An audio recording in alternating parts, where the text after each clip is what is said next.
Okay, we are good. We are live. And our first resume, I'm going to take a couple of seconds before we review it. Because I gotta let people trickle in.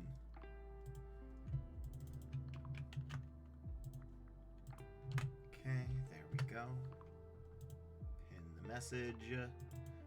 Pin it for like 90 minutes, I think.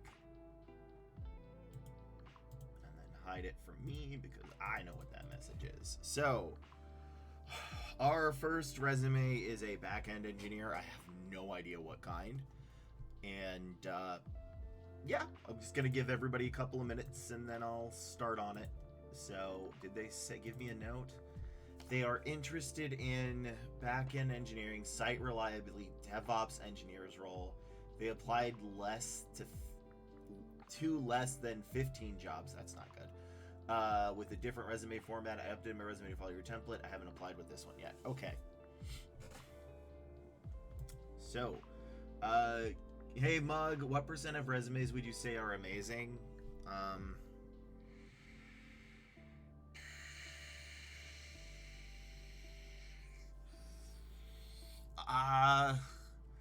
Geez. I would say, like, let's see. If an average rec gets 100, and out of those, maybe 3%, maybe? Because, like, typically, if you get 125 applicants, you'll probably find someone. Also, thank you for subscribing. I very much appreciate it. Thank you, Mug. Thank you so much. So yeah, I would say it's usually about 1%, and then 2% are good enough. So, because it really is about, you should be able to find a candidate one every 125 from a job posting, give or take. Ish, depending on the role. It obviously sometimes not everybody works out in the interview, but assuming the normal ratio holds and you're not really unlucky or the area is not crazy, 1 in 125 you should find a good resume, but you should be sending more in than just that one. A mark of a very good internal recruiter is how many resumes that are not good that they can send in that will get interviews.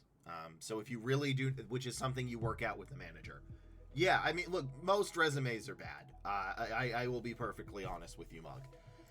So they're mostly bad, a lot of them, and I don't even mean like a little bit. It's just they don't give us what we need. I saw a resume in a Facebook group today that was amazingly bad. It was multicolored and had quotes like blurbs from critics on a movie poster. That's a new one. That's a new one. So, hey Firebrand, I'm good. Also, I did want to let everybody know I may have less energy going forward on my Tuesdays because I have a judo class earlier in the day today that is today my first day. So Tuesdays are my judo days. So I will still be here at the same time, but I may be tired. But overall, it was okay. I just sent some messages from candidates to candidates. 1 or 2 responded back, so I'm trying to schedule something. I'm working on a radiological technologist role, which is like a kind of like x-ray tech. It's not really, but close enough. And nurses, which are always very tough to source for.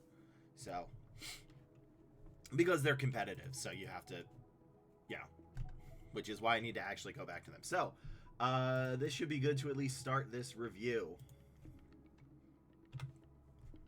This is a resume of a back-end engineer. Are they Python? Are they Java? I don't know. And they did not tell me. What they did say is they are interested in back-end engineering, site reliability, DevOps roles, which you're going to need a separate resume for each of those. And they applied to less than 15 jobs with 0 interviews. That does not shock me in IT market. But they updated the resume to follow my template, and I haven't applied with this one yet. Okay, so couple of things. This is not completely my template yet. I do not have a skills section, and there is a reason for that. The rest of this is basically my template, which I'm actually double checking. I think there's slight differences here, which I think people may be able to determine. I'm not sure if the font is the same or not, but there are more spaces in mine. So, and I think you can even see the difference between this, which is mine, and this, which is a little too crowded, so maybe the font's off. But that's minor. You could still read stuff. So what I'm going to be looking for in a engineer back-end role specifically is what kind of engineer you are. I should be able to tell off the top of my head if you're front-end, back-end. Well, sorry, not obviously you said back-end. If you're a Python, Java, or C engineer. So Java, Spring Boot, Kotlin. Okay, Java. That's good. This should be Java, which does mean if we're using a Java engineer, do I have this saved? These are actually going to be the qualifications. So SQL and Cloud are still there. So if this is really a Java, these are going to be the qualifications up here. So developed and optimized. Again, skill sections are largely not relevant. That's why I don't have them in my resume format. Software engineer, company states, date, I don't know how long you've been there. Developed and optimized mission critical microservices using Java, Kotlin, and Cassandra. I'd like a little bit more explanation, but overall that's solid. Tells me enough about it. Built and maintained CID, perfect, with automated testing, Sonar Cube, vulnerability scans, deployments, leverage. I hate the word leverage. Jenkins, is Jenkins one? No. Jenkins could be one, I think. Cloud Foundry and Splunk, those aren't really it. Led the development of a REST API, that's good, with Java and MongoDB. To blank, that's also good. The only thing I'm missing here, which is up here, is AI. This is a bonus. Not everything needs AI. It's just a bonus to have. So is the full stack. But let's see if I have Apache. I do not have Apache. Let's see if I have Selenium. I do not. Anything SQL, only there, so that's not good. Cloud, I do see down below, which is there, which is AWS and right here.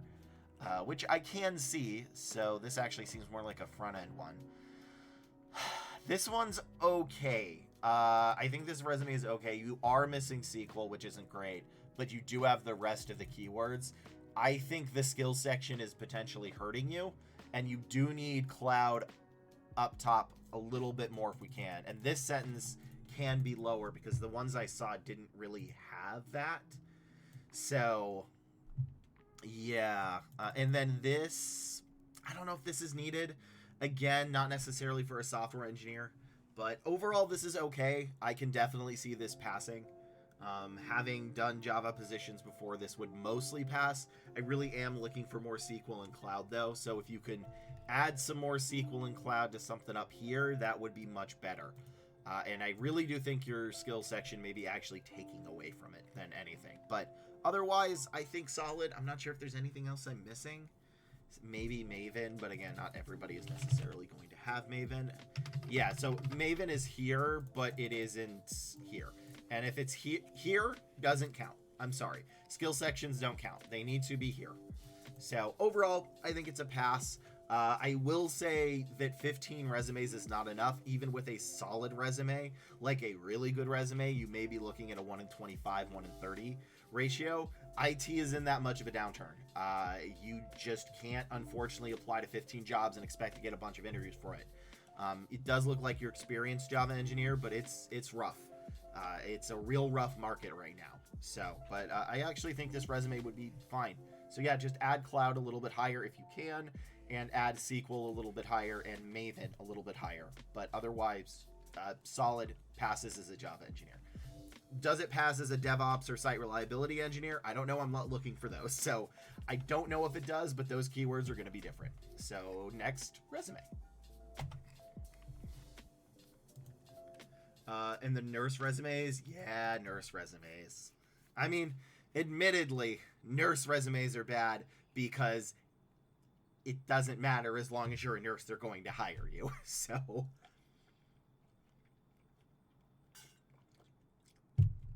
like, heaven help them if it ever ends up being as bad as IT. I do not think it would be chaos. It would be absolute chaos in the nurse world. So, which also doesn't really look like it's going to happen anytime soon. So, their resumes, while bad, can be bad because people are still going to hire them. Which is, no, don't start the video. I just wanted to name it. People did not need to see a repeat of what I just did. Yeah, I did. Okay, computer. I did not mean to start the video. I wanted to move the video. Okay, let's... Are we good, computer? Okay, well, whatever. I'll fix that later. In lesson, yeah. Well, like, no, because they're still highly needed. Like, even during COVID. I don't actually know when the nurse market was bad. I'll be honest. I'm sure it would have happened, but I don't know when. So is my, like, camera foggy? There we go. That's a little better. All right. Let me get him a treat. Look, he heard it. I didn't even do the thing. Here he is. Where's your treat bag, Bear? Oh, there it is.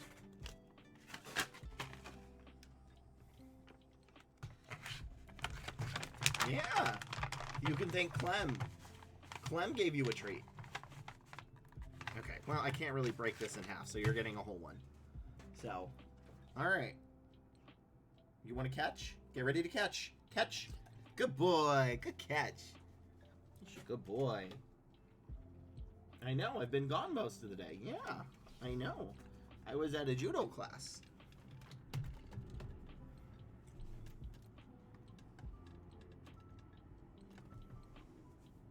Still think it's hilarious that his favorite part is always under the bed. I don't know why. Okay, why is there like another sound going here? That's weird. All right. Anyway, what is the next resume?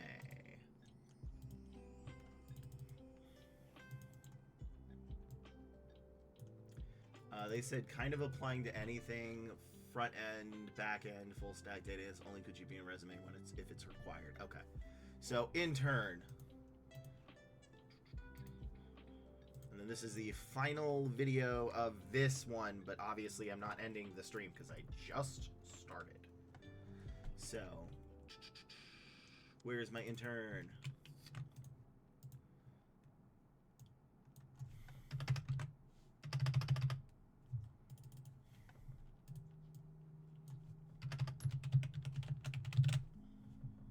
Okay, interns are easy, but yeah, how did Firebrand? How did your day go? How did everybody's day go? Yeah, how did everybody's day go? I would like to know. So, because mine is relatively set in that it's messaging candidates and doing stuff and it's kind of this. So,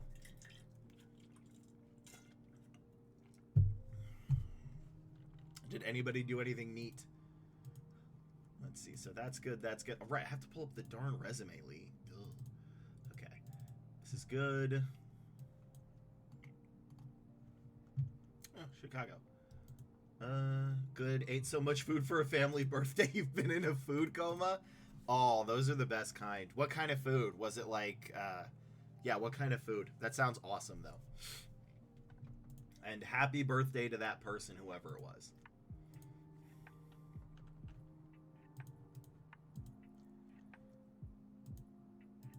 All right, and this is a resume of a software engineer intern. So they are kind of applying to anything. They said front end, back end, full stack interns. And I will say I am very much a stickler on you need to say if you're full stack, back end, or front end. The exception to that is interns. If you are interning, that's kind of okay to have whatever. You can usually use the same resume for a front stack intern, a back end intern, and a full stack intern. Data analyst might be a little bit of a different resume, but the other three you can. So they have a 1:75 ratio, which is not good, but again, for internships, because of how competitive they are, it could be a heck of a lot worse. So again, that's like a C- for interns. So let's take a look. And what we're going to be looking for is pretty basic because it's internship. So basic knowledge of the tech stack, which is like a language, the library, SQL, cloud, ability to work well with others, and take direction and criticism. This is too long. Let's see. You said you only include the GPA when needed. 3.4 GPA is... It's a B, yeah, so I can see why, but I don't think you need all of this. The formatting's a little off, so you do need to fix the formatting a little bit, But yeah, this shouldn't be more than one line, honestly. Especially if you added like any honorifics or anything, maybe it'd be longer. But yeah, one line. This isn't super needed because it's going to kind of assumed we need this in the bullet points. So let's look at the actual projects. An online desktop chat sharing using Go, Whales, and Svelte with a backend server written Go. Okay, REST APIs. A custom AWS call center, fully customized call center using AWS Connect, written in Python to bring down and store events from call service. This is actually here's why I don't like your formatting is I don't care about like any of this. I care a little bit about API. Any of this until you get down here. This is your best sentence in the entire resume, and I have to go almost halfway down to find it. So that's why I don't like this formatting, is it takes away from the actual good stuff, because this is a very good sentence. Shows AWS, it shows Python, which is a language, so SQL, that's great. And I haven't seen a lot with Go, but maybe that's a different thing. So yeah, this should be your first one, probably. And then Spotify, which is a keylogger, customized distributor sound, Spotify API, yeah. So like, I only really see, here's my problem, right? I only see this, maybe this, and this sentence. This is how I want you to write the rest of them. This is a solid sentence. You need to write the rest of it like that. In fact, I'm pretty sure probably the reason you're getting an interview is they're like, okay, nothing, and then they see this sentence and they're like, ooh, good, I like. So work experience. This is solid, right? So provisioning large 10 clients. Kind of confused as why you're going from a software engineer to a software engineer intern. That's a little confusing. No, it's a bachelor's. This is a little confusing to me. So, but the keywords are good. Yeah, customers, journey customers, hackathon. So yeah, this is formatting is off. This is confusing to me as to how you've been a software engineer and then you're also applying to a software engineer internship. There may need to be some explanation for that. Your actual keywords are fine in here, but I really do need to see something that shows that you can work well with others and take direction and criticism. So does this pass? Yeah, I think it does, but I think this is why it's barely passing at the 75-1 is this is your best sentence. The rest of the formatting takes away from it. This is a little confusing, and you don't show that you can work well with others and take direction. So it's enough to get a job every 1 in 75 applications. That's my view on it. So please fix it up a little bit.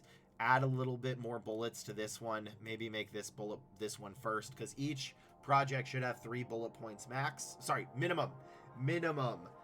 Each should have 3 bullet points minimum. But that is it for this video. Thank you all for joining me. Be sure to like, comment, and subscribe. And if you want your resume reviewed, down below there is a link in the description. So please submit that to me, and I'd be happy to review it for you. I will see you all in the next video. All right. Get some working on my side hustle, sewing a dress while I wait to hear back. Fair. Thanksgiving part 2, a lot of the same foods. All right. I do like Thanksgiving food. Ooh, you're sewing. That's neat. I do not have the skills to sew nor the patience for it. So I wish I could. But I get too distracted. Can you like, what can you sew? Is it just dresses? Can you sew a resume? Can you make a resume in your sewing stuff? I think that would be fun, but I can't do it, and I don't know how much work that would be, so. Okay.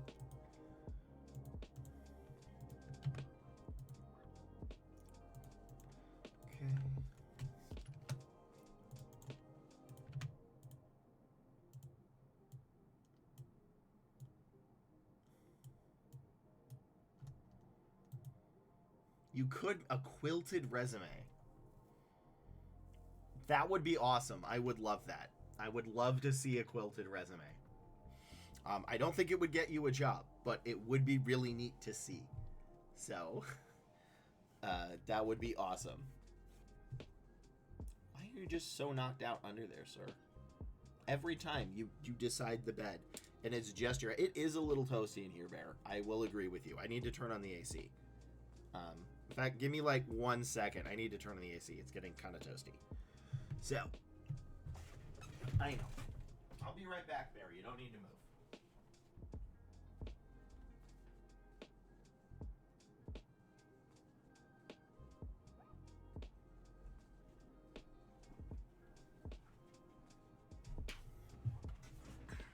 Okay. So can I give you all a very 10th dentist opinion? Which is one that is not very popular that I have. And that is, I don't like turkey. I think turkey is the worst part of Thanksgiving. I think the stuffing is amazing. I think everything else is great, but I think turkey is mid at best. And I will say that with my chest. I say that proudly. Okay, this font is... What font is this? Can I check what font this is? Is there a way to check if this is Arial? This... Oh, this is hurting my eyes. I don't think this is Arial. Oof. What is this font? Okay, regardless, I'm going to have to look this one up. I think it's a mechanical engineer. Oh boy, they're a machinist. Their intention is to do an internal transfer within my current employer. I currently haven't applied to any position since my one-year transfer ended in February. I'm willing to relocate. My previous resume applied to 10 job postings for 7 different companies. I had 6 interviews, 3 job offers. I rewrote my resume due to the amount of skills I attained. I want to go for a manufacturing engineer, high-level machinist role. Wow. I mean, it were... Oh, because they have ISO. That's it. Crud. I mean, honestly, I would go back to the other format. Like, if you're seriously... This person had... Is this seriously right? I applied to 10 job postings from 7 different companies. And they had 6 interviews. I'm gonna bet they have the right skills. And they're looking for CNC programmer or manufacturing engineer. I don't know those by heart.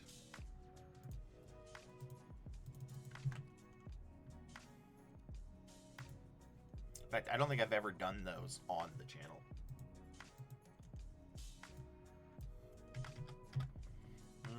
Okay, manufacturing engineer. So we have... No! Stop. Stop. AutoCAD. I mean, honestly, if it has CAD in it. CAD. Obviously AutoCAD, but whatever. I mean, you could have any type. Draft sites. SolidWorks.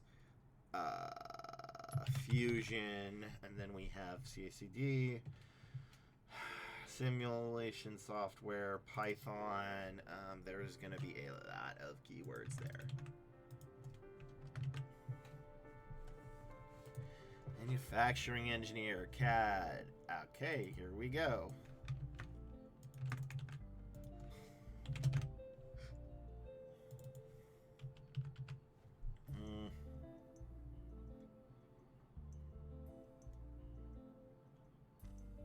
What is G and T? All right. Let's see how many people are applying to this. Yeah, there's why. Not very competitive. All right. Word power. Manufacturing engineer. CAD. Yeah, I know it was CAD, but I want other stuff. Jeez, every single one of them says this. Written, problem, manufacturing. Quality, hands-on mentality degree. Laser cutter, machining, manufacturing engineer. Six Sigma, Lean, 3D software. Keep the ISO, that's for sure that I saw. Mechanical engineer.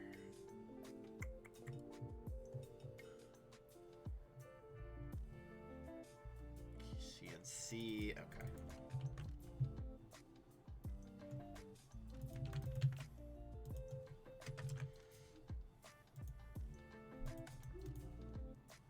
Let's see, is there anything else? Let's look also for CNC. Programmer. Software engineer, CNC robot programmer. don't know which one this is. You know what? I bet it's this one. 2 months ago, 0 applications. High school, ISOs. Yeah, that was it, the ISOs. I knew there would be ISO. Alright. Is there anything else I need here? Yeah, a month ago, 21 people. This is a hiring industry. Computer sorting, AS. Okay, so there's also AS and the numbers.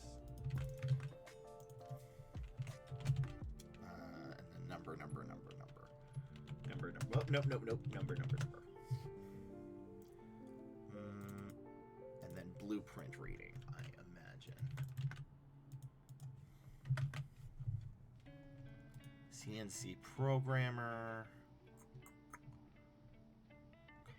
Profile. I think that's good. All right, let's look at this one.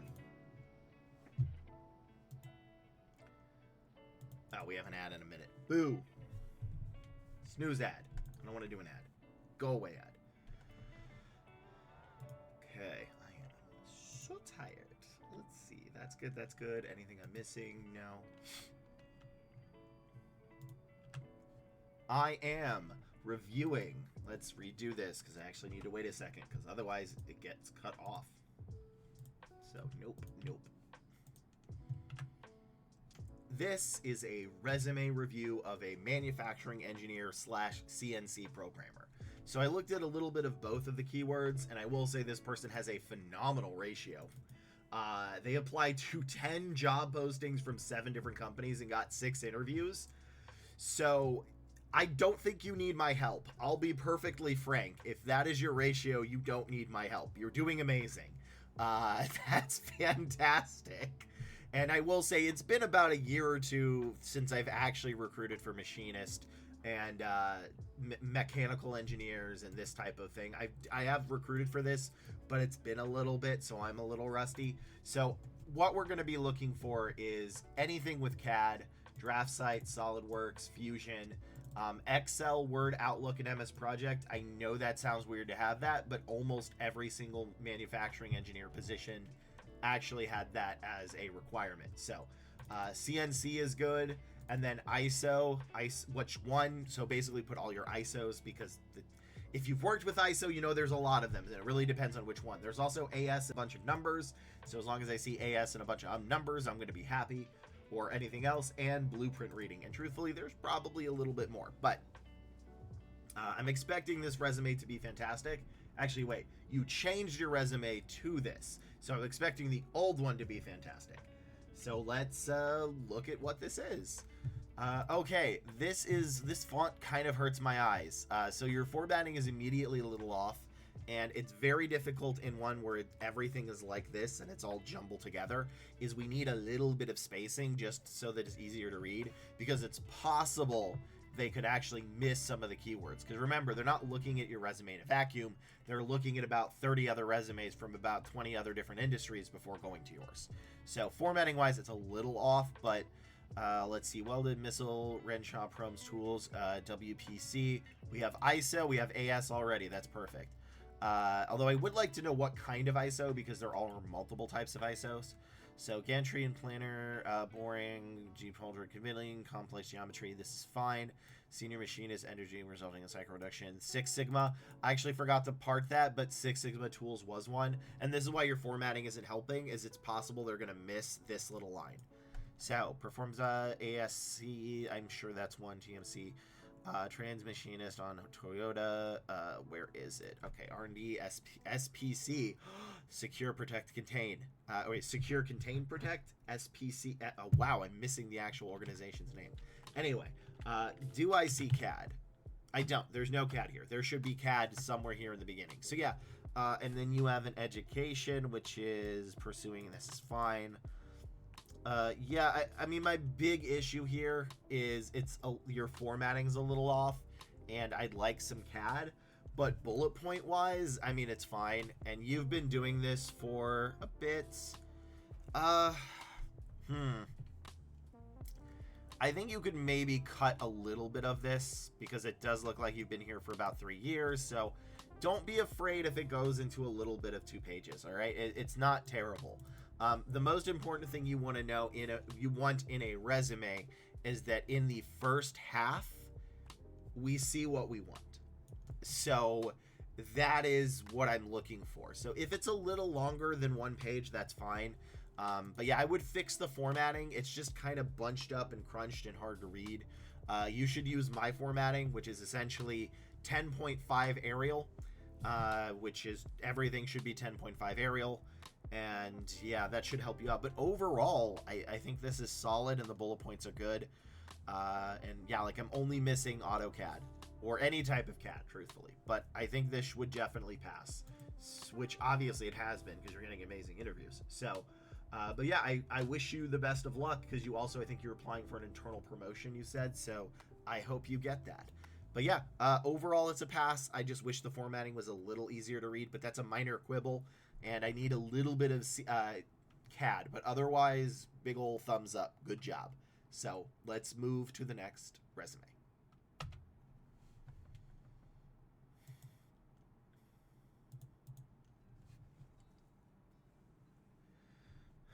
Okay.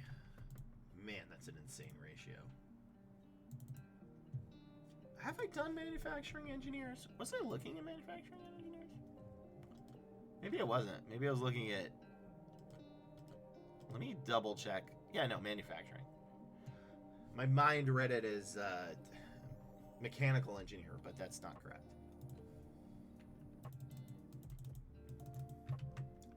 But yeah, they're currently a machinist, and I can understand why, because this is not... Blue collar is hiring. I mean, blue collar type jobs and adjacent jobs are where the money's at right now. But we don't know how long that's going to last. Hopefully for a bit. But we don't know.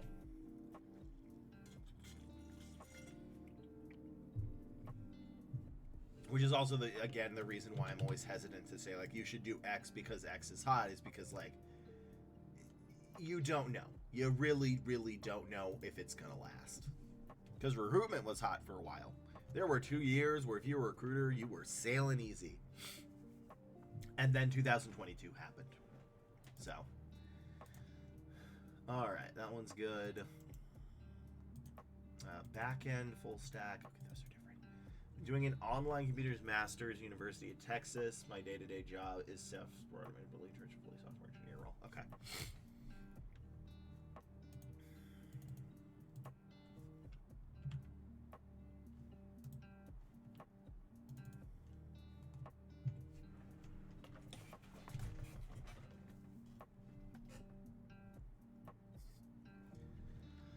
Already tell what the issue with this one is.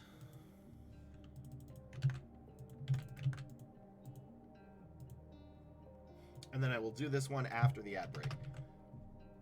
Because I have used... No, I have one more snooze left, but I'd rather save that snooze for later. So, we have an ad in 2 minutes. So, unfortunately. And during the ad, I'm going to answer this person's question. Oh my gosh. Can I answer this person's question? They've been interviewing, my goodness, this is like, they've been interviewing for a role, and they've done the following interviews. HR screens, global division head, things went well, wanted to apply for more technical roles, was open to, HR came back and said the feedback was positive, which role I prefer with. I responded that was fine to continue the current track. I took it as a sign that they thought it would be a good fit for 2 roles. Is it strange that we get that far into the process and get asked if I could restart? Oh, that's not, no, that's not that strange. Use candidate, and they want to make sure you are good. So, even if the current position rejects you. So, I mean, that sounds like that is normal. I guess that is a rare thing that happens. That is rare that it happens, but isn't strange. So.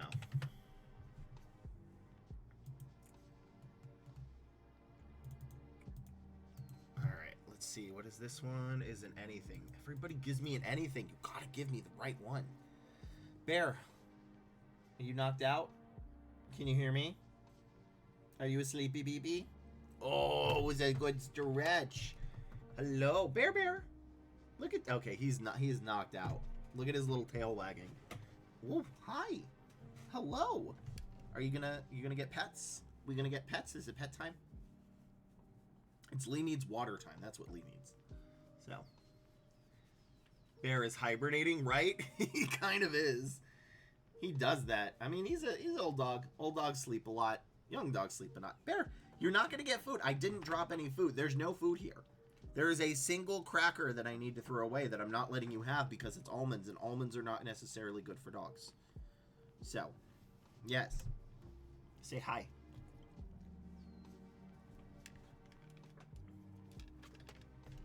All right, I'm going to get water. I will be right back.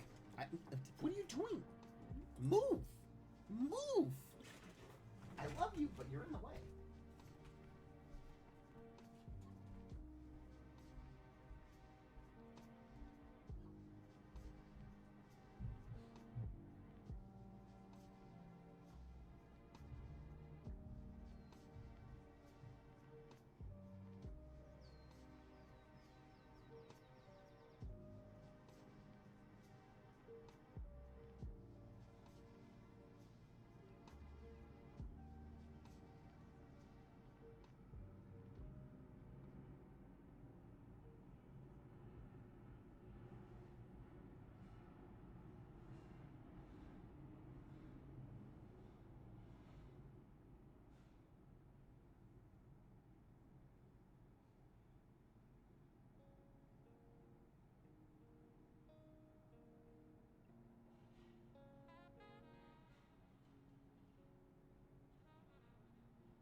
There we go.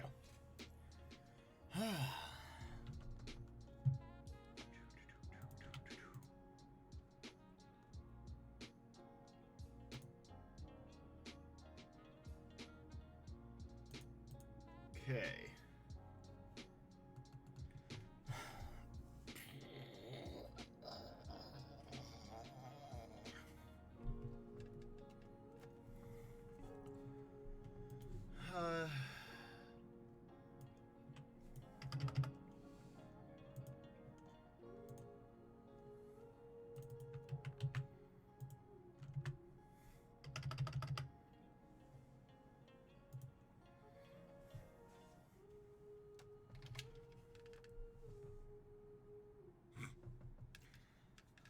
Bear is back to resting. Oh no. What horrifying pun have you got for me today, Omni? Why did the Headless Headhunter start? He wanted to get ahead of the job market? Is that it? Because I've used that line. That's just stealing from me. I've said that. I've led that in. That's like on my business page. That's like my tagline is you want to get ahead in hiring, you call the Headless Headhunter. I mean, I say it to like businesses, not necessarily candidates. Why are you on this side? Why are you on this side now, sir? So, but yes, I say that it's on, if you look up for like me petitioning business, that's one of the signs is if you need to get ahead of hiring, call the Headless Headhunter. So, oh boy, Bear's performance review. All right, you know what? I think we can do it from this angle. Oh, good yawn, baby. Yeah. Good boy. All right. You can stay over there. I have to, not this ambidextrous. Give me a second. All right. So, I'm going to give it to you. You have a thing right here. So, do the angle over here. All right, Bear. This is for your performance review. So, there was an issue at work yesterday. Is that you went up to me when I was lying down in the bed and I was getting ready to go to sleep, and you don't get this yet. And what happened was you licked me, which normally, okay, not great, but that's not a huge issue, except you licked me inside of my ear. and it was like a wet willy, and I wasn't expecting that, nor did I want that. So I felt that for like 30 minutes. And I want to say that you need to very much be mindful of your space, sir. This is appropriate, okay? Why do you look so horrified at this? But please do not give me wet willies. That is going to look bad on your performance review. But overall, you were okay today. And before that incident yesterday, before the wet willy incident, good. So I'm going to stay. Go get it. Good boy. Good boy. You're a good boy. There you go. There is your, seriously, like, I felt, that's not even a bit, I felt it for like 30 minutes after. I felt it in my brain. It was disgusting. I was laying down on the phone, and then I'm like, oh, hi, bear. And then he just went, and I went, ugh, why? Yeah, I know. Don't look so happy about it. It was gross. I don't want a wet willy from a dog. I don't want anybody's wet willy. That's why the ear canal is shaped like that, to stop things getting in.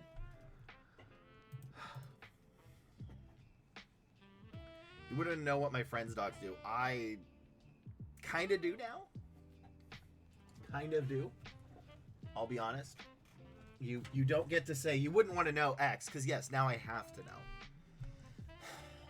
Let's see, what is this resume? I know it's both.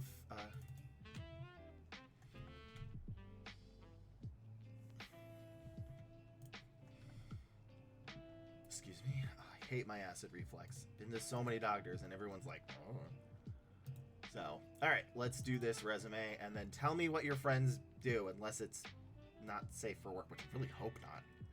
But yeah. It's also why I've seen what he does with that tongue, and I don't want it anywhere near my ear. So.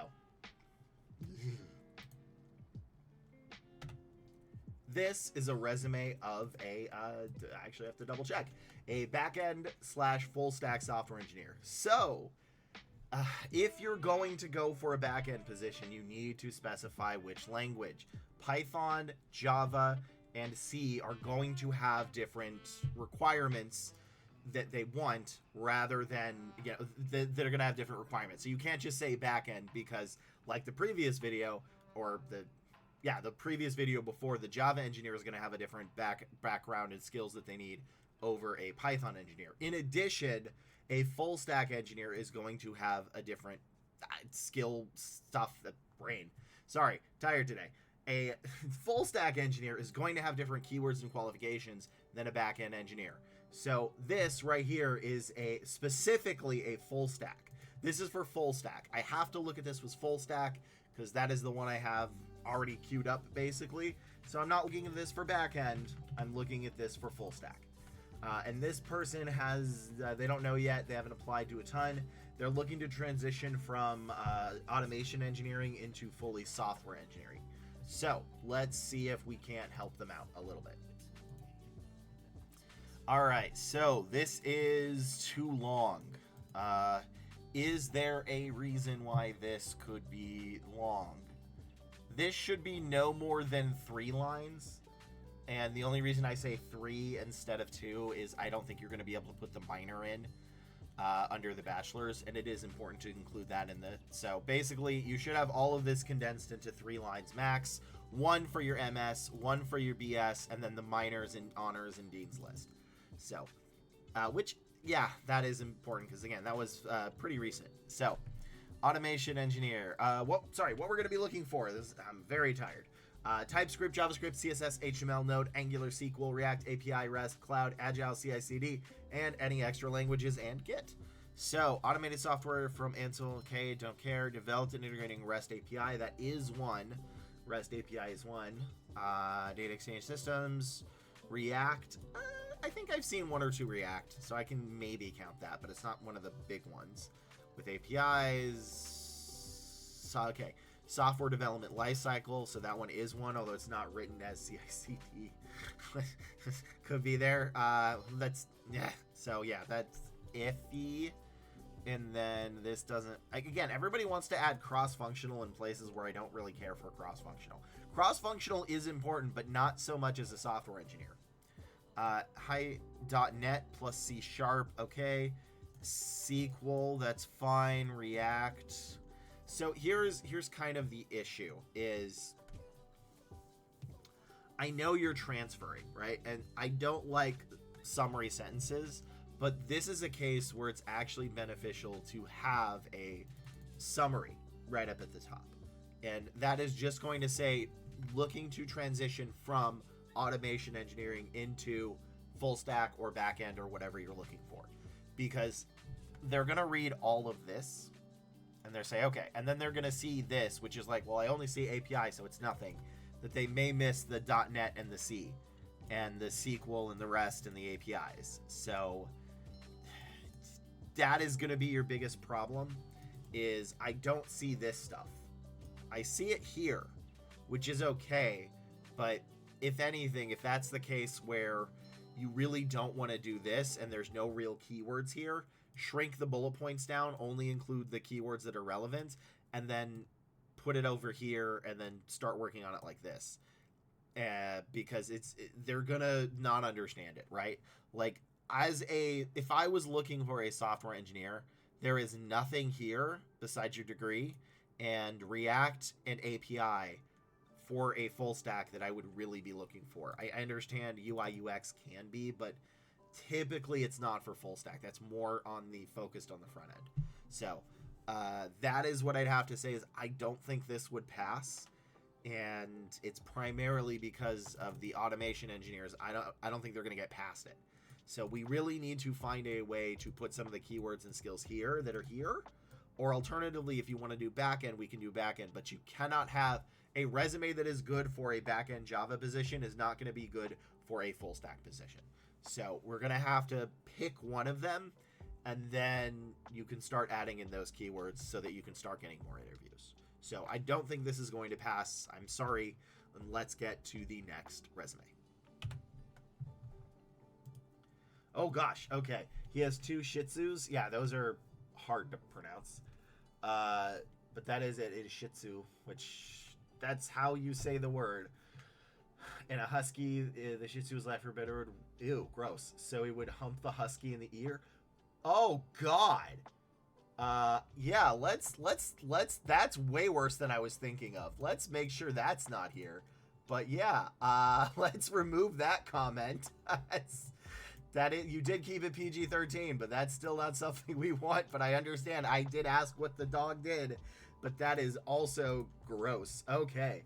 I need to ask something. I started working my current job, started with 2023. I haven't gotten a raise after. Got an email from HR that the base salary would be the same with a 5% discretionary. Okay. Now, when I was applying, I had emailed the CIO, and he told me the bonus would be discretionary. That was my union email. I don't have that email anymore. Anyway, that 5% is less than the 5K. Thinking of talking to my manager tomorrow about this. I don't how to say and what to say, but bet the Wet Willy doesn't sound so bad. Yeah, you're right. The Wet Willy does not sound so bad compared to that. Ugh. So here's I'm going to ask you this question specifically is how many people are this is going to sound weird, Omni Dude, but it's going to depend, is how big is your company? Like, are we talking above your boss, there's only like 2 more until you get to the CEO, or is there like 5 other layers between you and the CEO? Because it really depends on how big the company is. That's going to matter. Around 75 people. Okay. So it's not the biggest, but there's probably like me, boss, CIO, CEO. Okay. How much here this is a tricky situation. So how much do you trust your current boss? Like, are you on a very good relationship with them, or is it purely like you don't really talk that much?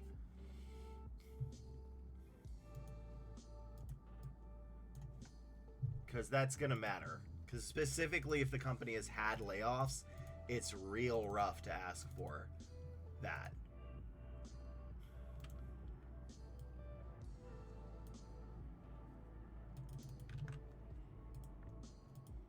But there are ways to potentially do it. That doesn't mean you're going to really have success, but it is possible. Oh, shoot. Nope. Wrong button. Let me fix this before this breaks my entire system. That is a 2, not a 3. I don't talk a lot in general, but I think in good terms with them. Also, if the salary is lower than your peers. Okay. So, here is what I would do, but admittedly, this is a kind of iffy situation because, again, you said your company did layoffs. So, what I would ask is just say, go to your boss, schedule a meeting, maybe in your one-on-one. I don't know how you do that, but say, hey, boss, I just wanted to ask you a couple of questions and maybe my couple of year plan for this company, like 5-year plan. And then let them know, like, I do understand recently people were laid off and budgets are tight, but the manager, the CIO said X, and I did want to know if that is still on the table. I want to be clear, I'm very happy here. I do enjoy this job, but I do want to know if there's any way we can get a little bit of cost of living increase because my current X has gone up a bit.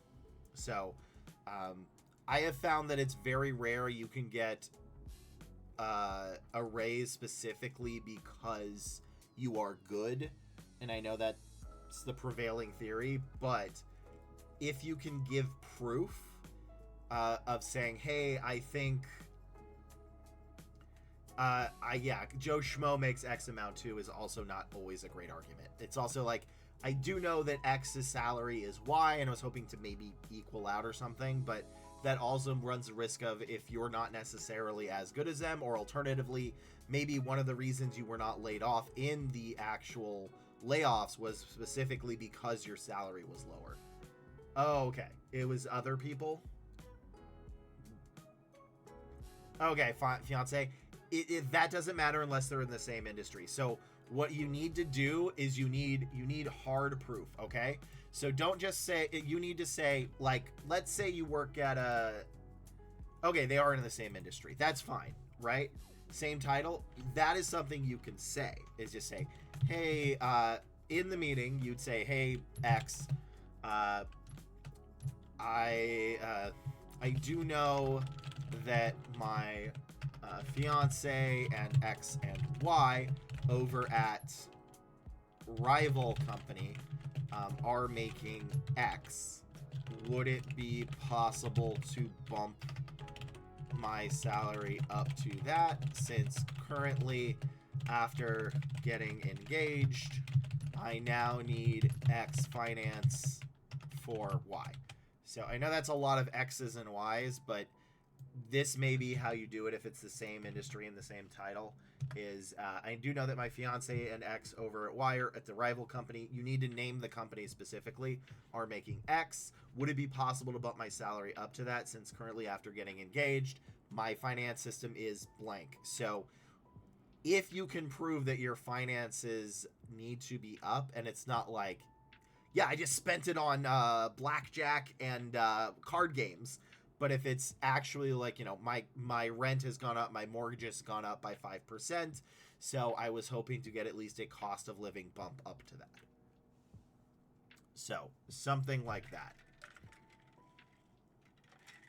But there's also the case that maybe you were not laid off because your salary is lower. So it can be a double-edged sword. And that is how you can do it. Wouldn't a normal business response that be, we don't care about your personal finance? It depends. It's a negotiating tactic, right? And unfortunately, no one from your team was laid off. Okay, that's good. They can do that, right? But like, you don't want to hit them with just one. Like, this is how to negotiate. No. I mean, it's fair. It's just, that's why you don't hit them with just one, because typically maybe they don't, like, they say, okay, well, you can move over to X, right? If you really like X, then you should move to X. But if you tell them that, and they're like, you know what, I do understand. you're hitting them with multiple things, right? That's what you want to do in negotiation, is you don't want to hit them with one thing, because it's very possible that that one thing won't work on them. So you want to hit them with as many as you can. So you're hitting them, A, the pay for that type of title is incorrect. B, that your cost of living has gone up. And C, you're hitting them that you were promised an X amount of raise before too. So you hit them with as many things as you can. And it could be risky. I mean, I want to be clear. If your company has done layoffs, that's a tightrope to walk. And it could be that even opening it up, man, I don't know enough. And I know you've been a long-time viewer, and I really do want to help you with this, and it's helped me. But it really depends on how big the gap is, how much the company's down. Because it really could be, and here's the thing. Even if you ask for like $1 more, the company could go back and say, we're going to have to lay you off. We actually relooked at the numbers and we laid you off. So that could be a case, especially if there were layoffs. It's really can be risky. So that's why I wanted to bring up the cost of living. And it's like, you know, that company is really down, 2 largest clients. So that's, gosh, I mean, the smart thing is look for another job. That's personally it. I mean, like, it's really the case of you don't want a target on your back. So if you can show stuff you've done at work, yeah. Also, you can show stuff at work. But I want to be clear, and this goes for anybody. Any single time you open up negotiations, there is a distinct possibility that the other party will walk away. So, I mean, truthfully, Omni, I think you need to look for another job if they're down to 2 clients. Large clients, but still clients. Because it's very likely you may get laid off instead of a raise anyway. So, but I would at least say try to bring up everything I said and the 5K, not 2 clients left. Yeah, I know that AUM went down like 4 business cycles. Yeah, that's why I'm like, it's you could start this and they could just lay you off instead of negotiate. That is a risk you will take, and especially if they are down like that.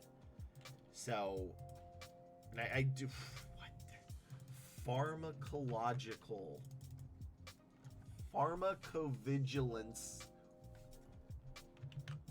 What the heck is that? Just looking at the next one. Yeah, and it's, do you want to take, here, I can give you, I think you've seen me do the 4 squares, the 4 squares thought exercise, right?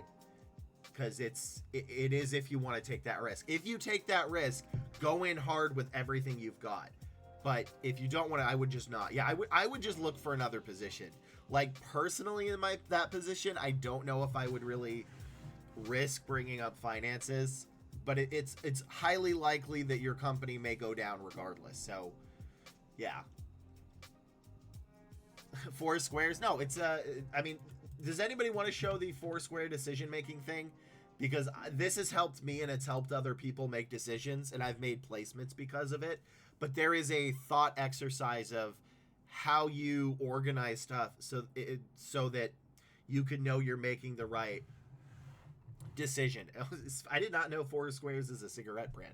But yeah, there is a I don't know, it's okay, I don't think it's Nash's equilibrium. I have no idea who Nash is or what their equilibrium is, but this I'm sure somebody else has thought of this too, but this is my personal thing that has helped me and others. So in life, sometimes you are going to be faced with a decision. And let me over this up. And unfortunately for that decision, let's say we're going to use Omni as an example, is you don't know the result of that decision, right? You don't know enough information, because Omni could go in, ask for a higher salary, and then immediately get laid off or get higher salary. But you're not going to know until it happens. So what I do is you make four squares or 4 buckets, which is we're going to do, let's say, ask for a raise, right? Ask for a raise. And we're going to do don't ask, And this is how we're going to break it down. So under this is ask for a raise. We're going to have this, which is the worst case, best case. And then under this, you're going to do the same, which is worst case, best case. And what you do is you write out under this. This works better with squares, but I don't have squares up. Is you write all of... You also spell worst right. Is you write everything that could happen if you ask for a raise, which is get laid off. Don't get a raise. Get targeted for layoffs, right? So these are some of the bad things that can happen. And then what you do is the best case. More money. More money, good. Obviously, that's more money, good. And then if you don't ask, is nothing changes. And the best case is, in this case, it's nothing changes, right?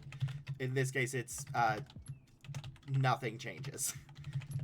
So if you're faced with a decision, you write it out like this.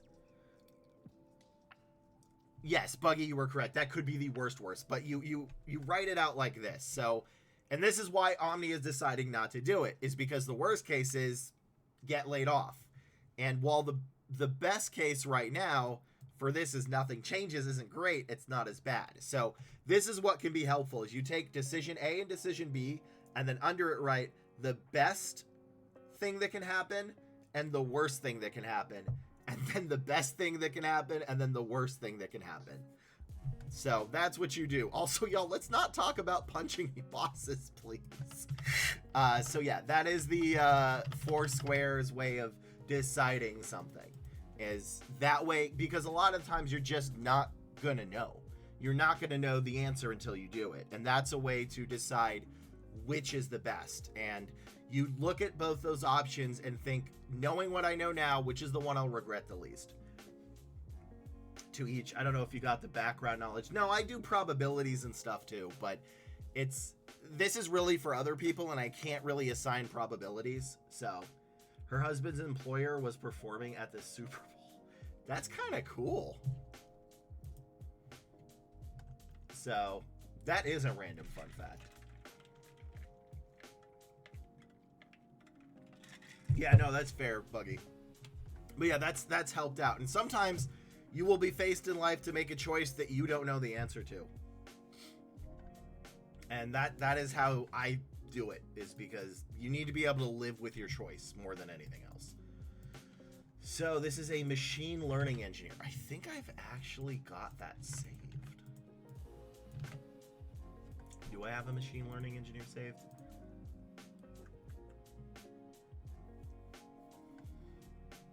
Okay, what's the difference between a machine learning engineer and an AI engineer?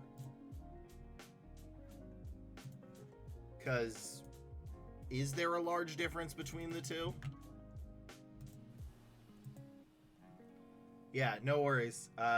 Dude plays with Dave Grohl and Lenny Kravitz. That's awesome. ML engineers teach machines. Okay, so I have to redo the bullet points for this. That's fine. I didn't want to. I wanted to be lazy. Let's see, ML engineer, but I can put this here as machine learning engineer. So, let's see, machine learning engineers deploy and productionize models. AI deploy LLMs. MLE is more infrastructure and pipeline. Okay, so I sort of get that. They set up the okay, they're the bones. Well, they set up the bones of the house and the everything else, while the other stuff is the how you act with that. Okay, that starts to I don't think that made sense to y'all, but I think I got it. So that's all that matters. But it does mean I have to relook up the keywords, because the keywords are probably going to be different then, if they're going to need a different one. So, let's see, understanding of ML. I mean, yeah, a degree is going to be one, but specifically ML, obviously. Industry experience in CAD FL modeling. Customer facing, that one's interesting. Let's see, machine learning engineer. Yeah, more MLEs are basically DevOps for machine learning. Oh, I hate that I understand that. I absolutely hate that I understand that. I hate IT terms so much. You know, I had to actually say I'm looking for somebody with celery. I'm looking for somebody with celery because that's a thing for Python. I don't care about embarrassing myself, but man, that made me feel ridiculous. Oh, let's look for people with celery, Datadog, and blah blah blah blah. Chefs across the countries are in shambles. Yes. Who we hope you are. That's an interesting way of saying it. Across the country, not company. No, specifically company chefs are in shambles.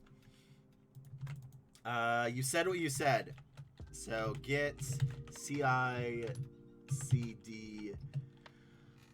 Obviously there's going to be LLMs and stuff. I always want to say, instead of LLM, I want to say MLN. Which isn't great, but that's what I really want to see. Say. And then we're going to do LLM, NLP, AI, etc., etc., etc. Let's see. Hugging Face. I hate IT terms so much, man. Ow. Ow. What did I do to my eye? Oh, I popped my own eye. That felt uncomfortable. Look what IT made me do. Look what IT made me do. Python. I assume this is going to be Python. Python seems to be largely the AI-based one. So, I am Speedy Alex. Hugging Face. Langchain, though. Hugging Face is an AI framework, kind of like Langchain. I hate these terms, man. I hate these terms. Why am I so engulfed in light? Python models. Okay, it does actually seem customer facing. This actually is kind of a first for some of the stuff. As in customer facing. Let's do stakeholders as well. Clients, customers, they're all technically the same, even though they're not. Machine learning engineer. Python, SQL, NumPy.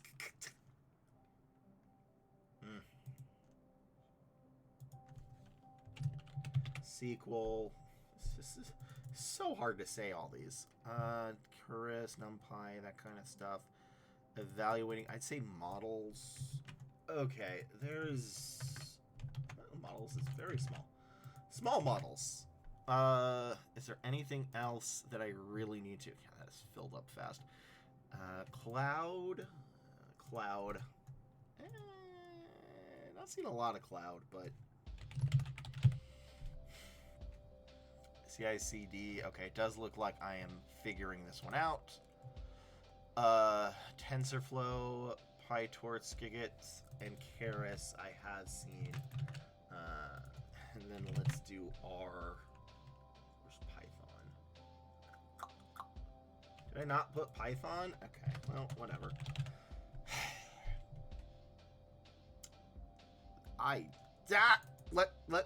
Look. Excel. This job pays 160 or 185K. Alex put Batista. Oh, I thought it was like the wrestler. But anyway. But yeah, this one says Excel. Anyway, welcome. I am Speedy Alex. Thank you for joining me. And Hugging Face. Yeah, IT term. At least you just have to know they exist. Us poor saps actually have to know what they do. That's a fair point. What is your... Is that Ganondorf? That's a little chibi Ganondorf.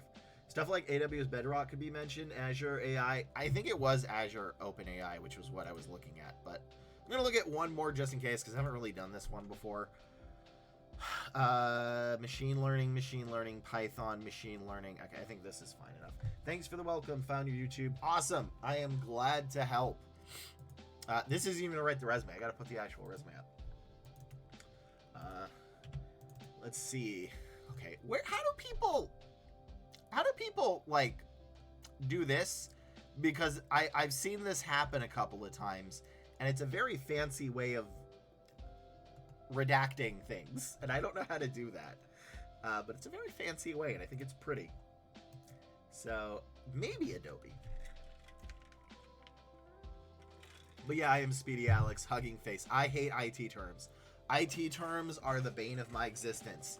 So it's exhausting to me to try to actually get the right IT terms. And Hugging Face is apparently one of them. Just like celery and Datadog and Hadoop and Skikit-learn. Alright, whatever. I'm copying this. There's so many of them there. Let me copy this. I'm going to have to redo this one again, but okay, let me make sure this is saved, because I'm going to get a couple more of these, I bet. Please don't mess up. Alright. Oh yeah, that might be LibreOffice's. I have no idea. Alright, well, let's do this. Resume. Who's this? This is a person's name I do not say out loud. But currently working, but the job plus office mandated RTO and personal issues. Oh, okay. That does not. Okay, got it. I don't need to say that out loud. But essentially, they are looking for another job because they want to do remote, which is fine. Remote is great. It's going to be real tough, though. Remote is... which I don't want to say like I don't like remote. I love remote work. I thrive in a remote setting, but it is going to be tougher. We are reviewing a machine learning engineer, and if you take a look, those are a ton of keywords. So what we're going to be looking for is a degree. We're going to be looking for machine learning / ML and anything that is revolving around LLM, NLP, and AI, although we really do want to focus on the ML part. Python seems to be the primary language. Then we're going to look for CAD, CFD, FEA. That's going to depend on it. SQL, any type of cloud, although I think Azure was more likely to be it. Git or GLT. I can't even tell with IT terms, actually. No, I think that was GLT. CI/CD, TensorFlow, PyTorch, Skikit-learn, Pandas, NumPy, and Keras. I so dislike IT terms. Skikit-learn, Pandas, and then there's like celery and Hugging Face is the one. Whatever, that's not here, but these are the ones we need. And then this one actually was kind of shocking, is you need to be a little bit customer-facing. They really do want to see a little bit customer-facing, and then anything involving models. Not like supermodels, but like data models. So, this person did not give me a ratio because they're just looking. I will say they are looking primarily for remote jobs. I want to be very honest with you. Remote jobs are tough to find. This is not pre-2022. Remote jobs are going to result in less salary. They're going to be harder to find, and the competition is going to be fiercer. I don't want to say that because I believe that everybody, needs to be in the office. I actually am a fan of remote work, but I want to tell you your odds, and if you're going specifically for remote, it's going to be rough. It's going to be real rough, even with a fantastic resume. So, let's take a look to see if this is a fantastic resume. Data science professional with 5+ years of experience leveraging, I hate the word leveraging, machine learning, deep learning, and statistical data. Okay, again, this doesn't really tell me anything I need. Data scientist, collaborated with cross-functional teams, criminal into a telecom client, don't care. Yeah, I get this is an accomplishment, but this is not an accomplishment I'm looking for specifically for machine learning engineer. Created a feature engineering pipeline, gradient K-boosters, clusters. Jeez. This is not a good sentence. The only thing I found is modeling. Nothing. Did I get the wrong resume? Okay, hold on. I actually have to check, to double check to make sure I didn't get the wrong resume. No, this is the right resume for this position. You are looking specifically for a machine learning engineer. Okay. Learning models can be one. Yeah, I found absolutely nothing I need here. This would definitely not pass. This would not pass an on-site. Here, oh my gosh, because you have it all here. Yeah, these are what I'm looking for. Yeah, this won't work. So, first off, your formatting is off. There's way too much bolding. You don't need this because it doesn't really help you. Your education should be at the top because education is actually a requirement. That's why I put it up there. Second, none of these bullet points work. I don't know if there is a single bullet point that works here. The only one I can think of is maybe this one, which my computer is freezing for some reason. Maybe that one. But regardless, the rest of them is not. You need to fix a little bit of the formatting, but even with good formatting, you have bad bullet points. These are not, this is not what I care about. I don't care that you did a model performance by 12 and revenue by 8%, or using word embeddings to achieve 85% accuracy within outcome lag by 5 days. None of that matters to me. None of that matters to me. I care that you have this, because you're not trying to convince me that you're a good engineer. I'm a recruiter. I wouldn't know. All right? I know people are going to make fun of that, but my job is not to pick out your resume because you showed that you're the best. It's to show that you meet the minimum requirements to what the hiring manager wants. And what the hiring managers want, because I took a look at these beforehand, is this. If you do not have this up here, I wish I green screened it so my hand can go up, but up here, that is what I want. I don't see any of that in the resume. So none of this matters. This is what I'd be looking for, but again, it needs to be in the bullet points. I need the what, which is the keyword and qualification, the how you did it, and the why you did it. And I don't see any of that. There's no way this would pass. This would not pass in person. So, and actually I can kind of tell because you got this job pre the IT collapse. I think even if you tried to look for another data science resume, data scientist position, this resume wouldn't even work, because now you're in a different landscape than you were when you got it, because the market crashed like right after you got hired. So I'm not trying to be mean. I'm just saying, like, this would not work. This is not what I'd be looking for. There's no way this passes. So you really need to redo it. So let's go to the next resume. Okay, I hope that wasn't too mean. I did not want to be mean. I just want to be factual, but I do know there is a fine line between the two sometimes. But yeah, I actually don't think that resume would pass if they were looking for a job in their field today. So, but anyway, try not to be, I really hope I'm being assertive and not aggressive with these, because it's very hard to tell if people's are not in the front of me, because then I can tell if I'm going too far, and I don't want to hurt people's feeling. I want to be accurate, but not mean. There's some people I feel like don't get that. They're like, I care about accuracy. Like, yeah, but just don't want to be a jerk. So I want to not be a jerk.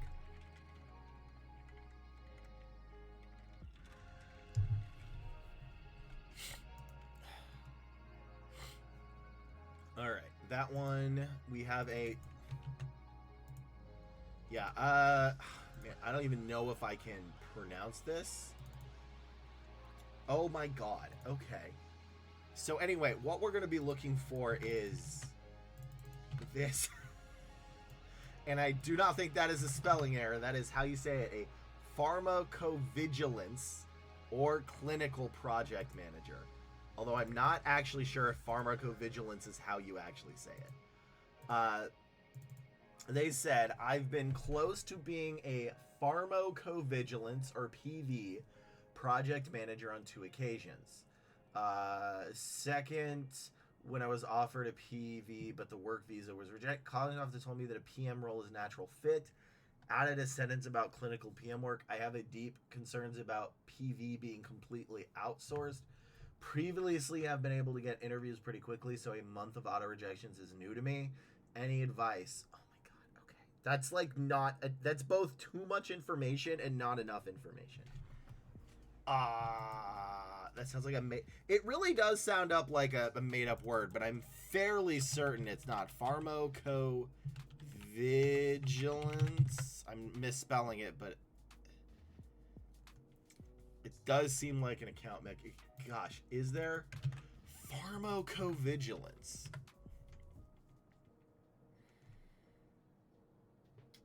Oh, it's a drug safety scientist, I think.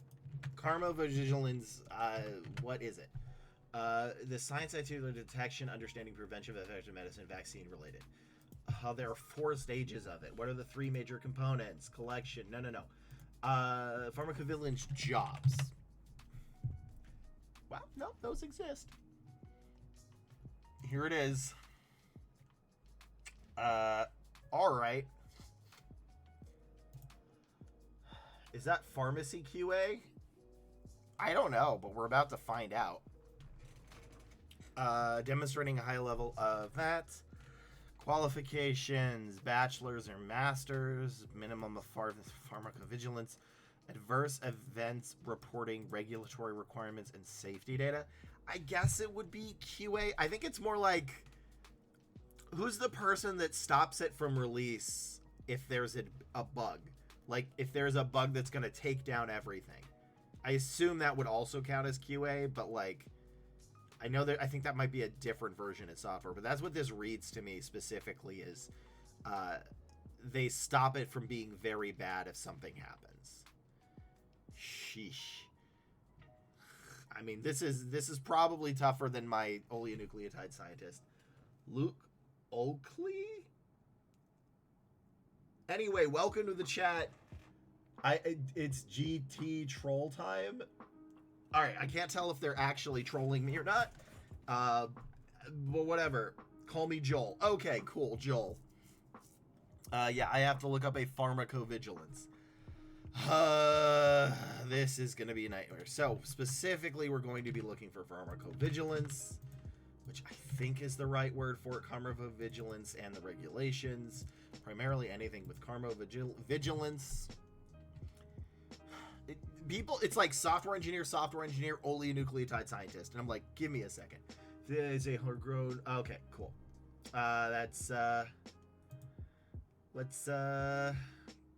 Sorry, man, this is PG-13, and gonna give you a warning there. It's not quite what I'm doing here in the channel. So, I get you're trying to have fun, PG-13 channel. You can have fun, you can be kind of trolly, but you gotta keep it PG-13. So.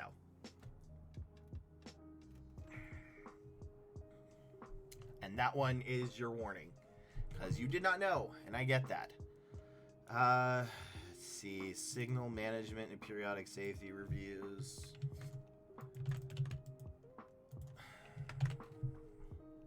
Ability to communicate scientifically. I don't like how they're even when they wrote what they did, they're acting like I am completely in-depth knowledgeable about pharmacovigilance, which I'm absolutely not. I've done bioscience before, but like bioscience is such a deep thing, and oncology is different than pharmacovigilance, which is different from oleonucleotides. So, jeez Louise. So he does communicate scientifically both orally and in writing. I assume they need to understand that. Global literature. Okay, let's do this one. Let's see. Research, clinical research, or regulatory affairs in a pharmaceutical company.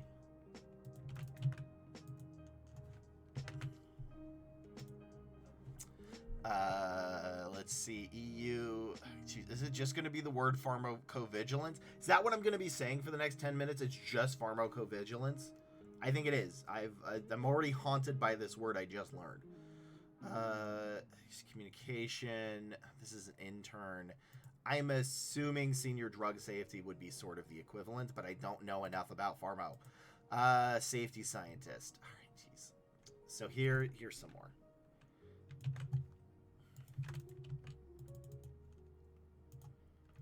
I wish the people I have placed before were now in the chat to help me out with this, because they would understand this. Oh boy. Let's see this. ARIA safety databases, and then we're gonna let's do that. We already have that word Medraja in WHO drug dictionaries. Okay, well, that's close enough for now. This is the obscene amount of keywords. So let's try to actually look at this resume. I'm gonna fall on my face for this one, aren't I? I'm gonna look like a fool in front of the pharmacovigilance people. All right. Well, here goes nothing. Also, Omni Dude, just make sure you're monitoring the chat just in case that person is trying to troll while I'm doing the video. So, which maybe they're not. That's fine. Misunderstandings happen. So, I guess this is it. wish me luck. This one is brand new to me, and I'm not even sure all these keywords are 100% correct, but this is a resume of a, and I'm probably going to mispronounce this, pharmacovigilance or / clinical project manager. So I have never placed a pharmacovigilance person, and what I was looking for is pharmacovigilance, assuming I'm even saying that right, specifically over clinical manager. So remember, resumes are job title specific, so clinical managers are maybe going to have a different keywords than pharmacovigilance people. So I'm going to do the best I can with this one, with the full assumption these may be some of the wrong keywords. I did my best. I looked up a bunch of them, but I've not been in this space before. So you also added a bunch of stuff, and you're asking for help. Well, that's fine. I'm glad to help you. You've applied to 1 in 50, which isn't great, but it's not terrible. A 1 to 50 ratio is okay. So let's dig in to see if you have pharmacovigilance. Honestly, anything in the word pharmacovigilance would be amazing. Signal management, periodic safety reviews, clinical research, regulatory affairs, CRO, pharmaceutical companies, GCP, ICH guidelines, FDA, EMA, and other international guidelines, and Argus, ARISG, Medra, and WHO drug. So, that was a lot. That is what I'm going to be looking for here. All right, let's see. So, pharmacovigilance specialist, good. You say the word. It's actually very, that's not, I'm not being joking. You actually want to say the word a lot. Pharmacovigilance specialist with 5 years industry and literature, abstract, index, case processing, with management, proven ability, cross-functional teams. Cross-functional is probably going to one, truthfully. I didn't see it, but again, I may have missed it when I was searching for it. Recognize literature cases. Maybe that's it. Pharmacovigilance project. Okay, so here's the problem. You have a bad formatting already. That's kind of the issue. Is the most important thing about your resume is the bullet points. And I should not have to go all the way down here to get them. So I do see FDA, EMA, and MHR are good. Those are good. Those were keywords I was looking for. But I think what has happened is your formatting is probably off. So, conducted literature screening assignments, compliance with FDA. Okay, fine. Indexes covering the pharmacovigilance. It's fine. Improved operational workflow, achieving the highest literature volume. Gained exposure to medical writing. Okay, so here's kind of the thing. I looked at about 5 to 6 of pharmacovigilance specialist positions. Okay, I looked at a couple of them. I don't know if I actually saw literature screening in any of them. Now, maybe I missed it, because again, I've never actually recruited for this type of position before. I've recruited for oligonucleotide scientists, but not pharmacovigilance. So, your formatting is off because you bolded like everything involved with literature. But I'm not looking for literature. I'm actually looking for... Here, I'm having trouble finding it. Here, this is why you should not bold your resume. Let this be a lesson to everybody. You will bold the wrong thing.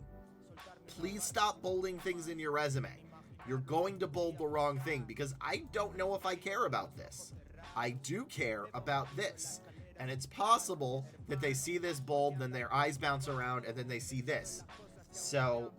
yeah, this actually, I think, is guidelines is good, but then you didn't bold Argus. And I'm actually looking for Argus, not necessarily so the bullet points don't seem to be bad. I'm not an expert enough in pharmacovigilance. I just like saying that word now that I think I'm saying it right. I'm not enough of an expert in pharmacovigilance recruiting to understand all of this, but I do know enough about how people write job descriptions, and that I don't think, let's see, do you have safety? Okay, you do have safety reports right there. But yeah, honestly, your entire resume would be better if you deleted this and all the bolding and put your education up atop. Your education should actually be up here. So yeah, all you literally have to do is delete this, stop with the bolding, and I think you're already going to get a lot more jobs. If you stop by the channel, maybe I can help you more if you redeem your skip the line resume ticket that people get by hanging out in my Twitch chat.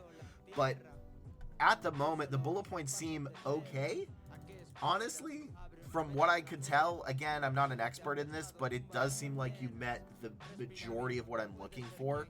It's just that you're bolding the wrong thing, so I'm going to be missing it. And the person reading your resume for the first time is not going to be a recruiter who's got 20 years of pharmacovigilance experience.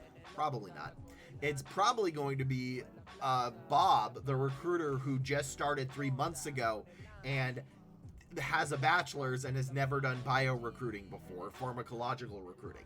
That could happen. And what's going to happen is if you get Bob, that recruiter, is they're going to look at this. They're going to see, okay, subject matter expert, team lead, monthly summary. When they're going to miss the fact that you did stuff for Argus, you've worked with the FDA, EMA, and other regulatories and done pharmacovigilance literature.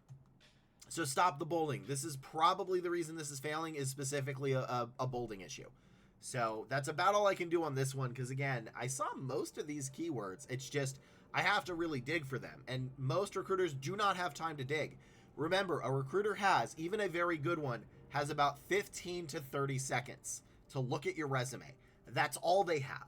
15 to 30 seconds. And what they're going to do is 5 years experience, literature cases, scientific background, team training, literature, safety reports, subject matter expert, team lead, monthly reports, systemic review, entomological protocols. And they're going to miss all the stuff they actually need. And then they're going to say declined. So you have a formatting issue, probably not a bullet point issue. And really just delete this and put the education up top. And this should be 3 max. Maybe you could do it in 2, but probably 3 max. So, but yeah, it's a formatting issue, and this is, I know you're smart. Obviously, you've got words in your resume I can barely pronounce, but the person reading your resume is not gonna understand that. They are not a subject matter expert in your field, and you cannot assume they are. So yeah, don't do it like that. Just delete this, fix the formatting, maybe tweak a little bit of the bullet points, but I think the bullet points might be okay. And you should be very well off to getting another position. So let's go to the next resume.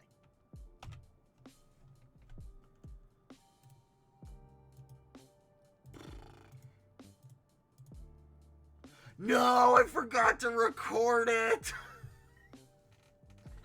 Oh, no. Rip. Oh, I forgot to press record. No. All right, that's 1 minute and 30. F in chat for me, please. Please put an F in chat. Okay, I need to make a note. Hold on. Oh, that's upsetting. Oh, I'm so mad. Okay. So let me make a note, which was what stream is this? The 2:11 stream at the 1 minute and 30 mark. Not 1 minute, 1:30. Yeah, 1:30 mark. Forgot to record 73 for. That's like an extra 15 minutes I have to do. Review. I don't want to redo it because that was a nightmare and it was already pretty long. So. I go to make one sandwich and the stream goes haywire.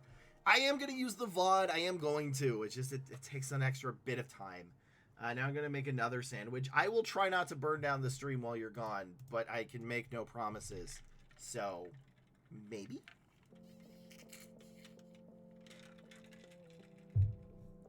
But it also takes like a bit to download the VoD, and then I have to put it into the editing software, and then the editing software is a little weird, but at least I know generally where it is.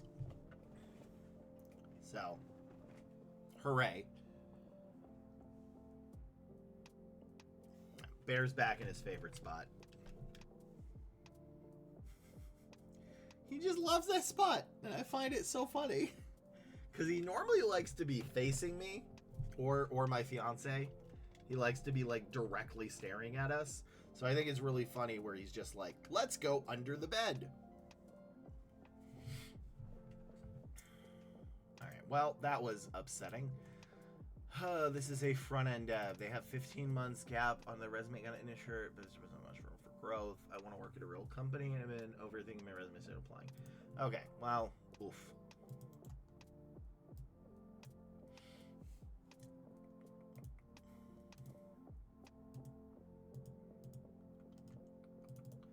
Resumes, do.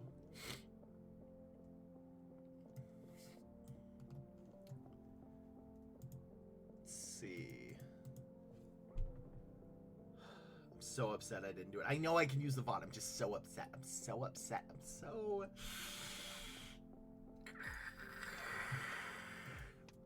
Okay, I'm cool as a cucumber.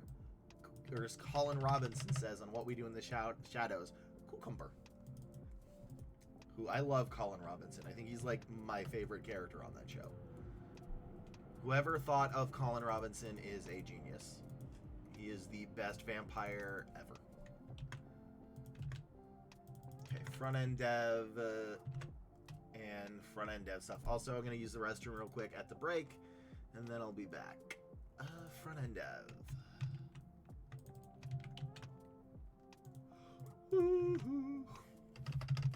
I think I just yawned the Sega tune.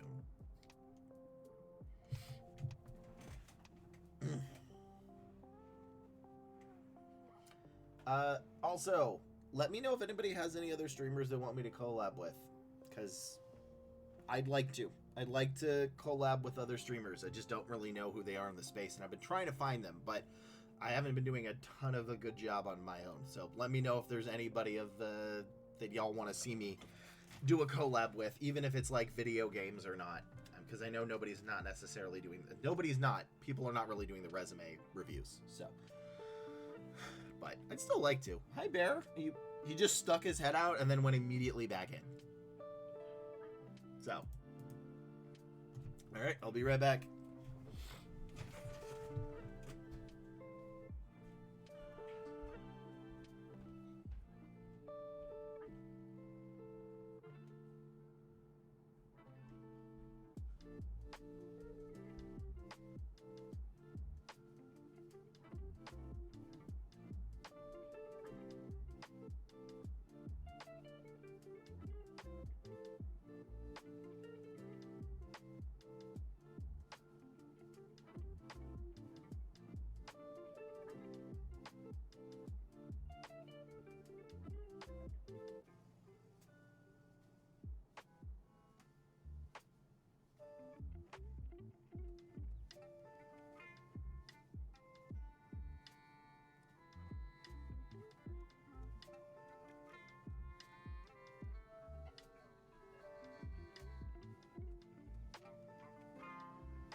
All right, we're back. That was actually faster than I thought, which is good. It is good. Oh my gosh. No, this is not spam. Stop it. Okay. I'm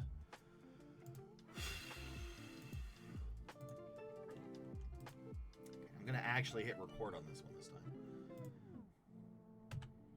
We are reviewing a front-end developer. They say they have a 15-month gap on my resume. They got an internship as a reference, but there's not much room for growth. They want to work at another company, and they think they're overthinking their resume instead of applying. Okay. I mean, maybe you're overthinking it, truthfully. I mean, it's kind of thing like, even if you get rejected 100 times or more, you don't get a job by not applying. So, what we're going to be looking for specifically as a front-end dev is JavaScript, React, Angular, JS, HTML, CSS, PHP, SQL, Scrum, Agile, RESTful, API, CEO, WordPress, Git, Docker, Jira, Vue, next. Try to do it in one breath. I couldn't. And a bonus is extra language, cloud, UI, UX, and SASS, not SAAS or SASS, I hate how there's like, I work in a bunch of different industries, and there's a lot of acronyms that are either very close but completely different or use the same one. So SASS is one. All right. Also, okay, so real quick thing, you do not dead LinkedIn. You do not need your full home address here. That's unnecessary. You really just need the city, state, and then so it's going to be if you're a U.S. citizen or green card holder, put that, and then the city, state. I don't need to know that you live on 111111 X lane. I just need to know that the city and the state. So, front-end developer with a passion for building scalable, high-performance web applications. Blah, blah, blah, blah, blah, blah, blah. This can be deleted. This is not needed. All right. Okay. Built intuitive and user-friendly interfaces using HTML, CSS3, ES3, JavaScript, Tailwind, CSS, and React.js. That's solid. Delivered user... I don't know if this is necessary. Maybe the people that are coders in chat can let me know, but I don't think this one is necessary. If it is necessary, I will say it should be one sentence. Each of your bullet points needs to be a singular sentence. It can be a long sentence, but it should be one sentence. Engineered a cross-browser compatible single page applications SPA. Perfect. If you have an acronym, this is how I want you to write it. This is very good.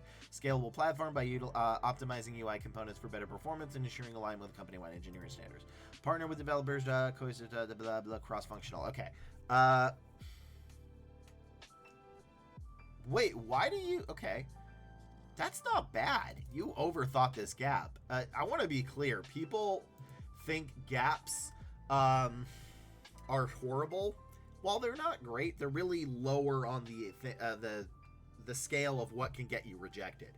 You should really start worrying if you get more than a 2-year gap. That can be an issue. But, like, yeah, it takes some time to get your first job. That's understandable. Okay. So, and then honors. Okay, yeah, your formatting's off, and you only have one good bullet point. So, here's what I believe happened. And I'm going to psychoanalyze you for a second because I think this is actually what occurred for you. You panicked. You thought, oh no, they'll see that I've been out of work for 1.5 years between this job. So you tried to hide it by putting it lower. Then you put your honors and things here, and then you put your projects. But guess what? You actually made it worse. This is fine. This is not huge. You can just put graduated. In fact, you don't need to do 2019. You can just say June 2023. And this is mechanical engineering. Okay. But then you... This is the part I'm confused at.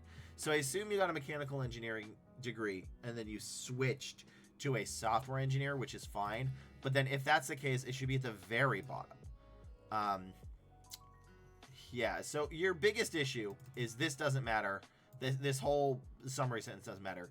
This is a fantastic bullet point, but it's it. That's all there is. Where's the SQL? Where's the Scrum? Where's the RESTful APIs? Where's the SEO? Where's the WordPress? Where's the Git? Where's the Docker? Where's the Jira? Where's the Vue? Where's the Next? Those are the kind of things I'm going to need. So, and I don't see that anywhere else. Is that you have one very good sentence, and I want to be clear, this is a good sentence, but I don't see anything else. And that's really going to be the issue. And if you did do mechanical engineering, it's fine. You don't need to put the GPA. You can just put it at the very bottom. And you're overthinking it. This gap is not a problem. A bigger issue is that I don't see SQL. I don't see RESTful APIs. I don't see SEO. I don't see WordPress. I don't see Git. I don't see Docker. I don't see Jira. I don't see Vue. I don't see Next. I don't see PHP. And you don't necessarily need all of these, to be clear, but you should have a majority of them. So that's my problem with this, is it only has HTML, CSS, JavaScript, Tailwind, CSS, and React.js. It doesn't have the rest of them, which again, this is good that you have. I just need the rest of it. So, and React, but you do have a lot of React. So, yeah, I don't know if this could move forward or not. And I'm trying to think. I don't think so because it doesn't have enough, but I think it's close. You really just need to add some better bullet points here. and I think you're going to have a lot more success. It's still a nightmare, but to search for a job for IT right now, but you just need more bullet points. In addition, your formatting is off. None of this should be bolded, and this should not be bolded. So yeah, fix the formatting, fix the bullet points, and you should get a higher response rate. Sorry, I'm still very tired right now. But you're on the right track because you do know how to write one. A good bullet point. But I just need more. I think that's my big thing is I just need more. So that is it for this video. I'm still streaming, so I do these during my stream. So if you like this content, stop by. The link is below. Or if you want to submit your resume, the link is below as well. Please like, comment, and subscribe because that is very beneficial to me. And I will see you all next time because I'm here to help you all get a job. So, bye. I'm still streaming, just to be clear. But yeah, if he's putting his full address, he should put his... Dude, not even a joke. The amount of people that do put their full social is higher than you'd think. I have definitely seen some people's full address and socials before. And then if I end up actually doing it, I'm like, you don't need that. That's unnecessary. So it's absolutely unnecessary. Recruiters do not need that in the resume. Although unfortunately some jobs do require your full social. I know because I worked with people that did sort of that adjacent and did require a lot of the social. And it was very difficult because we lost a lot of candidates because they did not want to put their full social, and I don't really blame them. So it was Caterpillar at the time required it. I don't know if they still do because it's been a very long time since I worked for Caterpillar. Let's see. That one's good. See, we are on 74. Where am I? I'm going to go to my... Nope, don't let me talk. I just need to see where I'm at and how many I've got in a row. Let's see. So, the last one I submitted was the 70, so we've got at least almost a full week's worth. Almost a full week's worth. Because I do need a little bit more because I'm going to be gone for like the last half of the week. So, alright. See, this is a... It's always the interns that are giving me the full stack intern. I'm like, I don't need that for the internship. I do need it for the after internship, but interns don't need to say full stack. They can just do whatever. Because they're interns. What is it like to be an intern? I know that sounds like a weird question, but like there's no recruiting interns. Rarely are. I've had people be like, can I intern at your thing? I'm like, no, there's nothing you could do. Recruiters don't really intern people. We hire interns sometimes, but we don't really intern them. Because it's... Every single person that gets into recruiting two ways. I've never seen anybody not get in one of these two ways. They either A, had no idea what the hell they wanted to do, applied for a job ad that said recruiter because it sounded interesting, and then ended up loving the field, or they were in HR and they hated all the paperwork, so they moved to recruitment. Those are the only two types of people that have done recruiters. I've never met a recruiter that has been successful that did not come from those two spaces. That's all there is to it.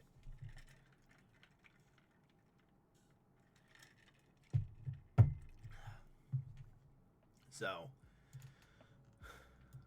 like every single time, because for me, I didn't know what I wanted to do, and my fiance at the time, this was like ages ago, was like, Lee, just be a recruiter. There's a job posting. I said, okay, and I applied and I got it, and that was it. Fell in love with the industry. So, but that's really all there is. And I've never met anybody that actually went, like, I went to school and I wanted to be a recruiter, and I was like, you know what would be good? Looking at resumes all day. and rejecting people from jobs. No, it's just random. They've started to do some like recruiter certification stuff, but the problem is it only really works in a hot market because companies don't really care about recruiters. They never do, which is that's the kind of the part that I think is really funny though, is like a lot of job seekers like, oh, the recruiters are evil. It's like, bro, companies hate us even if we're internal because we cost money. Companies will do whatever they can to get rid of recruiters. It's very rare to find a company that's like, yes, we love our recruiters. So the recruitment team does because we do what we can, but we're kind of hated. So, and that's the job.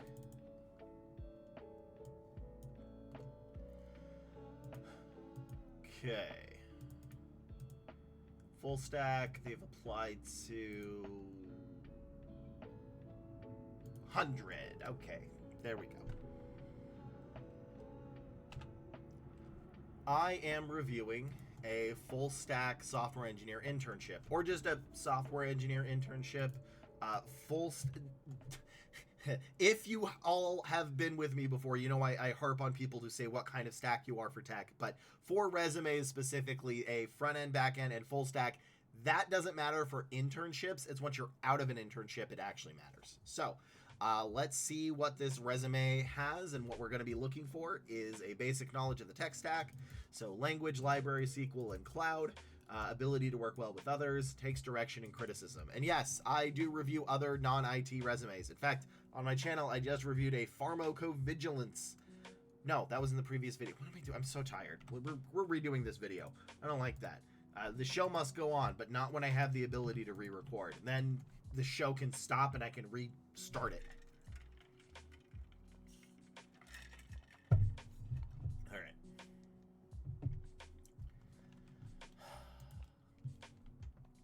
Getting into the headspace. Sorry, y'all. It's been a day, and Tuesdays will in general be a little bit low energy compared to my normal streams because that is my judo day, and I am gonna get thrown around, and it is gonna hurt, and I'm gonna be sore, but it's fun and it's exercise. Okay, redo. I am reviewing a resume of a software engineer. They technically said full stack software engineer intern, but for internships, it doesn't matter if you're front, back, or full stack. You know, that's fine. It's really when you're not intern that it matters to specify. So if y'all like this type of resume review content, please like, comment, and subscribe. It is very much helpful to me. And let's begin. What we're looking for is right up there. A basic knowledge of the tech stack, which is language, library, SQL, cloud, maybe AI. You know, that's a bonus. Ability to work well with others, takes direction and criticism.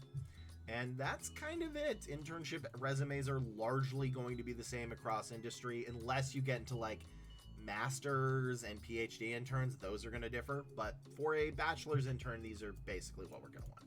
So this person has applied to 100 positions and gotten one interview per those 100 positions. They have not told me anything else about them, but that is not a good thing. You don't want 100 to 1. For an intern, you ideally want like 50 to 1. Maybe 60 to 1 is like okay. I know that's still a lot, but it's always going to be very competitive for internships. So let's see why. I'm pretty sure we can see what we can do to fix it. So I don't need this much. I mean, it should just be this. Truthfully, this could fit on one line. Also, these little line breaks are hurting you. Because then this shouldn't be bolded. If you have these giant line breaks, this should not be bolded. This, advanced coder. What is an advanced coder? Tested and corrected Python and JavaScript code generated by others, writer prompts. Rewrote AI generated scripts. I mean, this is okay. You're gonna have to change the title from advanced coder, or give me a bit of a description of what like your overall duties are, because this is a little confusing, unless it was entirely tested and corrected code by A models. But anyway, there's at least some of the keywords here. So working with a team of, it should be worked. Everything should be past tense, even if you are still currently working there. Everything needs to be past tense. Working with a team of 5 to develop a website for school org using Ruby on Rails. Developed features such as intended check and maintain a streamlined deployment. Okay, so I like that you said working with, but you didn't tell me how you worked with them. All right, I know this is gonna sound weird, but like, did you go for weekly meetings with them? Did you schedule time to meet with them? This stuff is important. How did you hash out ideas? That's the kind of thing I'd be looking for. Led a team of 5 in creating a web for Panda using Vue and backend. Leveraged OpenAI. Okay, fine. Leveraged. Scrum Master. Okay, I guess that's a practice for Scrum Master. Distribute and manage status of team members. Created full simplification. Provided data. Again, so here's where I see a lot of intern resumes go wrong. Is you have a lot of stuff of like led a team. They're not looking for leadership. Right? Like, you're not applying for a lead program position. You're not applying for the lead or senior developer. You're applying for an intern. An intern gets told what to do. And they need to make sure that they can say, hey, John Doe, your code's bad. Redo it, and you're not going to flip the table and walk away, because there are people that do that. So I need to know more about how you worked with these people. I also need more keywords than this, but that's kind of okay. And then I need a little bit better of a description here. So your formatting is not helping, and it's almost entirely, I think it's too advanced here, because, like, do you even have any SQL? Okay, yeah, but okay, this doesn't count. You cannot put it here. It does not count. It needs to be in a bullet point. It needs to show what, how, and why. Otherwise, it doesn't count. This doesn't count. I'm sorry. Does not count. I need it in here. In addition, the very first bullet point should always be a summary of your duties that a child can understand. And I'm not exaggerating. I need you to make it. So this needs to be rewritten to show what you do to a person that has no idea what you do and why you're doing it. And then everything else needs to be what, which is the keyword, qualification, how, and why, which I'm not seeing. Which is why you are getting interviews, but you're not getting a lot of interviews, is because there's a lot of this stuff. Like CRUD, I don't really care about. GUI, I don't really care about. Java FX, maybe. Scene Builder, don't really care about. Vue and Vue, I might. OpenAI, I could care about. Let's see. Ruby on Rails, yes. React, Flask, yeah. UI, yeah. Chart.js, no. But like, there's not enough of how you worked with others.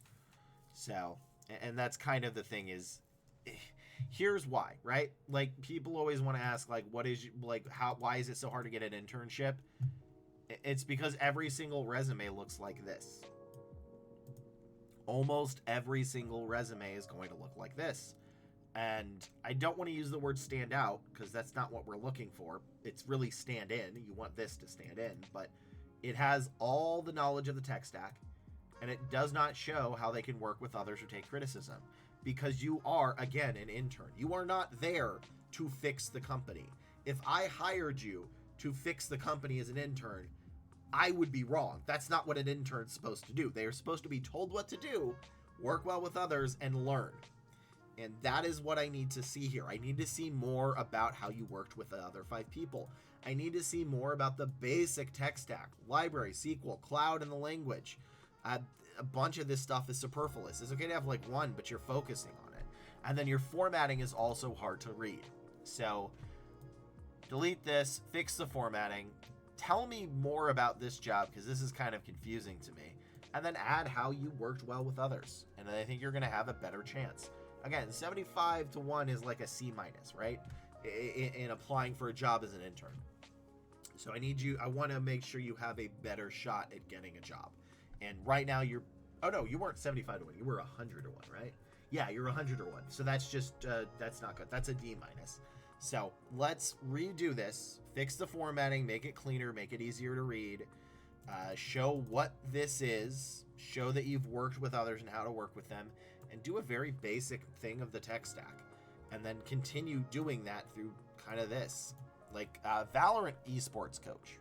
Co-led a team of 12 that was trying to do a web development most creative project.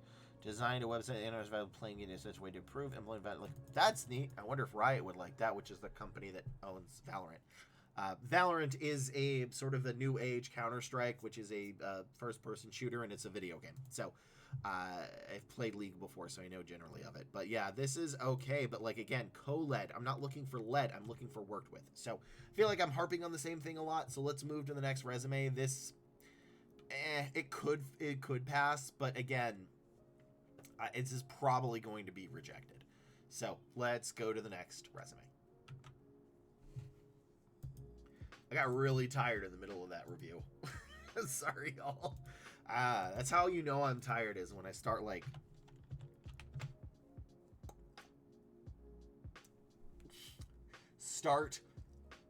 oh my god, Lee, you can't even say it, is start pontificating and repeating myself.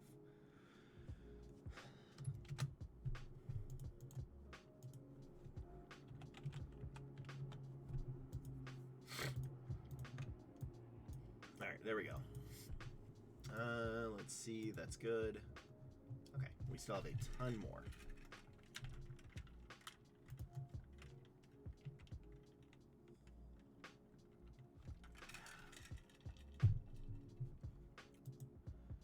We haven't added 5 minutes. All right, what is the next one, though?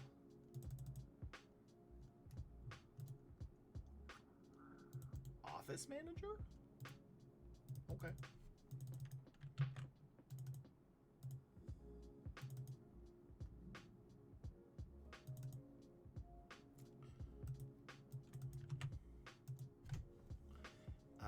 Office manager at Rockstar? Is that the gaming company? Oh, no. No, it's not. Okay, that's fine. That's a bad job description. All right.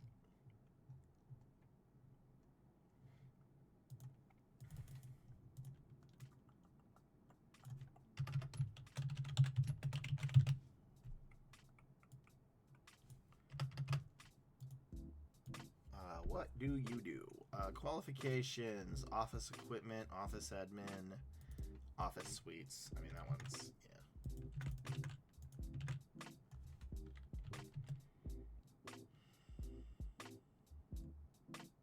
Okay, that's so vague.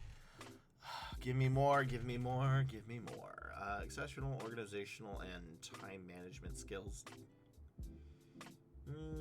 Multitask and deadlines. So we're going to do multitask and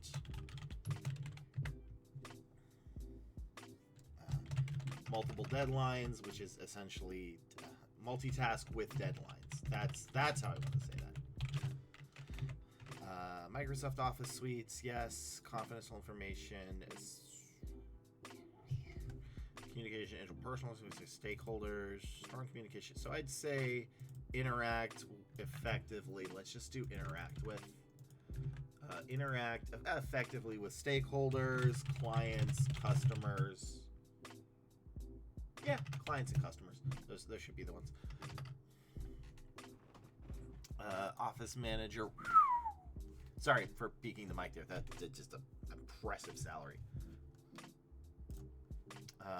5 or more as a manager, legal take responsibilities. Gosh, none of these are very good. Give me a good job description. Where is the actual? Okay, here it is. Google Workspace. Yeah, here's kind of the problem with this is now Google Workspace is kind of going the same with Office suites. And because they're competing, it means you probably need both. Organizational. Yeah, I would say organizational skills. We really need to say organizational skills.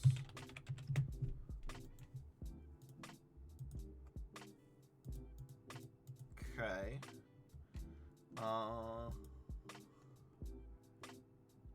Google Suites, MSers, both required. Wow, interesting.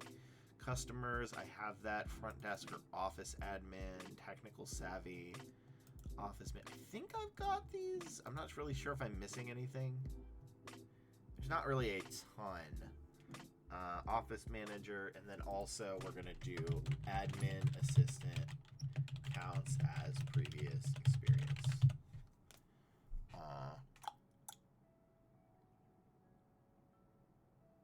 how you talked with people is probably going to be one. How you convinced people.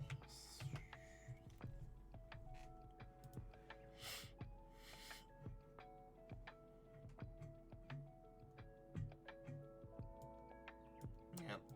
Wow, they need both. That's interesting that they now need both. Yeah, Omni Dude, the actually whole chat exploded and I had to fix everything. So, you know, it's okay. I was able to handle it without you because, again, I am unable to do much. Everything explodes without you. No, I just got sleepy.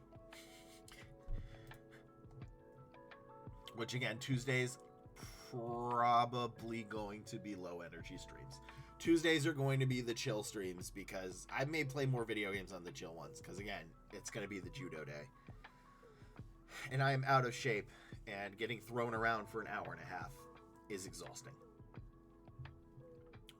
Internal facing. I'd say attention to detail is important as well. How you convince people, attention to detail. Bonus. Other languages.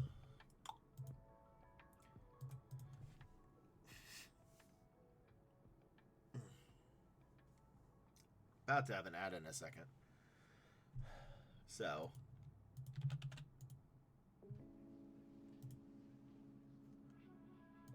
What? I'm interested to.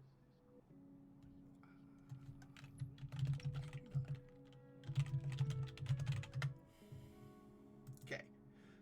I'm waiting for the ad. The ad said it's coming. So I was like, okay, we're going to have an ad in a second. That's fine. It always gaslights me. I hate how it gaslights me. Like, bro, just give me a correct time. So. There it is.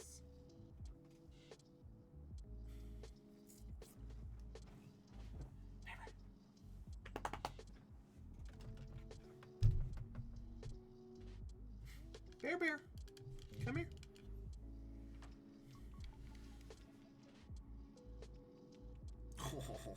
Come here, bear, bear. He went a deep sleep.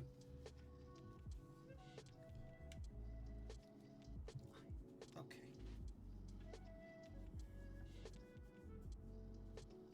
Hi, baby. Oh, bo, bo, bo, bo, bo, bo. Bo, bo, bo, bo, bo. Who's your dog? I know. Why do you always lean over? Okay.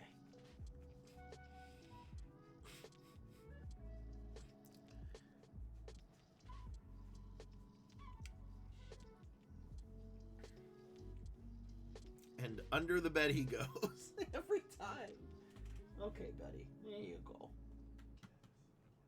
Oh, I know.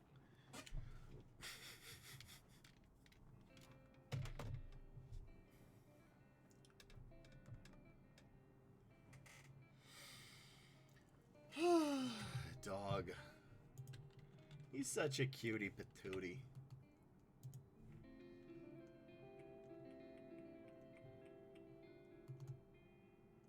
I love that dog. I love how he's just... He was in a deep sleep, and then he's like, I'm gonna go back. You can pet me on the ground. And I cannot stretch that far. Okay, so this is an office manager. One of these. Ew. Formatting. Ew. Okay. All right. Okay. This is fine. All right. They quit their job with a marketing company with plans to focus on social. That hasn't worked out super well. Started seriously for full-time employment about a year ago. I haven't applied yet with this new resume format. So one had my photo and was more design looking because my first job was a creative artist. Let's begin out. I just want to make sure my format is better. Okay. Oh my god. Okay. I'm gonna ruin this person's day, and I don't want to, but I have to. Okay.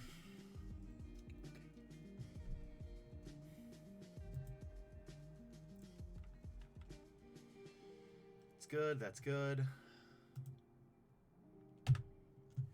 this is a resume of a office manager. They also have a 100-to-1 ratio. So they said a couple of things in their note to me, which was this is a new format, and their old one had a photo of them and was more designed looking because they were looking for creative artistic jobs. Don't do that.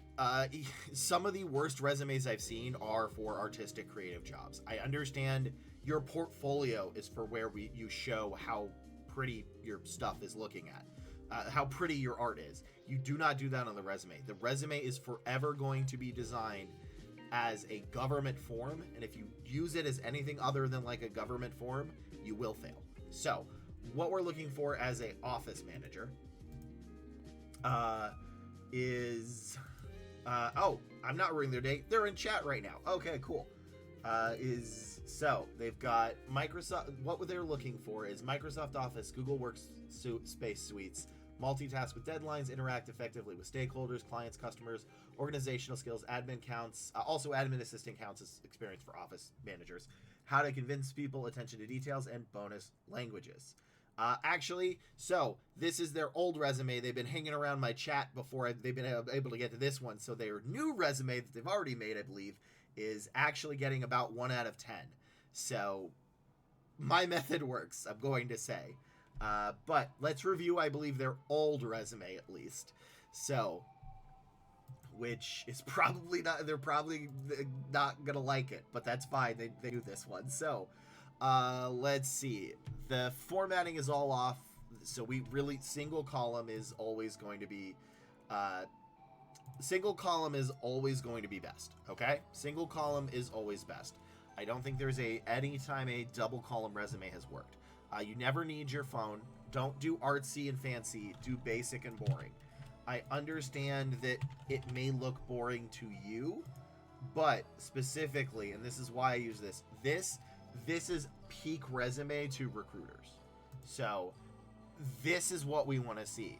This boring, basic, bland is like heaven to us. Okay? So it should look like this formatting wise. Along with bullet point wise and everything else. So, skills, these are okay skills, but they need to be here. So, developed and instructed adult education content, textile quilting. See, actually, this can be good. This can sort of tell how you can interact with people and how you teach, which can be good as an office manager. I just need more. So, ideally, every job needs to have 3 bullet points. Founding member of a fashion and produced in a bridge street service. See, again, this is okay to add. Providing customer service and internet management. I just need more, right? Just saying, so a good bullet point would be filled out orders in Microsoft Excel and sent clients PDFs of their receipts using Word and Google Word. Like, those would be okay. Those would be phenomenal sentences. So, office manager, own a minute. Okay, so you should maybe delete this one. Which actually I did work in fashion at one point, which I know people can tell, right? But no, I actually worked for fashion and dress for success for a bit. So that was actually one of my first jobs I've had. So I wasn't, my job was not to design the fashion, because as you can tell, that's not my strong suit. But I did do it. Let's see, company. So perform daily and monthly bookkeeping using, this is good. I just need to know what you used. Manage relationships with outside CPA firms for annual audit and tax engagements. Again, how? Through Outlook? Just saying Outlook would be fine. Oversaw other recurring office management administrative leads, including counter maintenance, scheduling, and boarding new hires. That's actually a very good bullet point. I mean, the formatting is obviously off, but I'm pretty sure you can fix that pretty easy. But this is pretty good bullet points. I just need more. I need these in there. These in there. So, finance director, partner with media advertising. Actually, yeah, again, that's fine. Staff assistant, executive level. This is good. Yeah, that's really good. Travel, creating filing system with digital to Excel. Yeah, so that's kind of the issue, is I have to go all the way down here to find Excel. And most of these jobs were specifically asking for Microsoft Office suites, which is Excel, Word, Adobe, and Outlook, and Google Workspace. So we're going to need all of them. So yeah, there's definitely stuff that we need to do with this, but I think you do have the experience. So would this resume pass? Maybe. Truthfully, because they were a office manager before, and I usually get to have more time to look at candidates because I remake recruiting systems to speed things up, so I get more time. So that might actually work, and I'm pretty sure the reason you've gotten some of the interviews is because of previous office manager experience, which is golden. But let's make the rest of this better. So would this pass? Probably not, but that previous office experience is very beneficial. So let's go to the next resume. Okay, so change the formatting, make sure each job has 3 bullet points, and add the software. Yes. All right, yes, Omni, I will help. I want to send a UNI alum of mine email about talking to her about an open role at a company. What should my email say? And take off my own biz. Yeah, so let me answer Omni real quick, but this probably this you should take off. Actually, yeah. Because this is sort of the issue between these two. Okay, so let me answer Omni real quick, and then I will get to you, because there's a way I think you should word this to make it better. I mean, just say, hey, blank. QuickBooks is one of the worst accounting systems. I've not actually used QuickBooks, so I don't know. Just say, like, let me get my writing page. Hey, Omni, I hope you have been well since uni, whatever. Uni. I told her about an open role. Question: are you telling her about an open role at her company or an open role at your company that you're looking for? Because those are different things. Hey, I hope you've been well since uni. A referral. Okay. I remember story. Make sure you have a story with them. Then, I saw your ex company. So company had an open position and was wondering if I could use you as a referral. Oh, that's okay. Referrals are people you've Look, I know you can do cold outreach, but typically networking is done through people you know.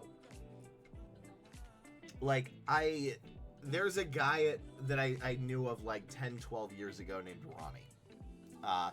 I know how I could reconnect with Ronnie.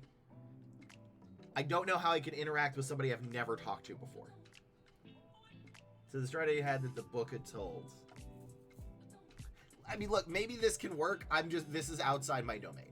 Like, that is a little outside my domain, at least. Okay, so here's what I would like to do with this. I know I need to read the book. I do need to read the book. I do. You were correct.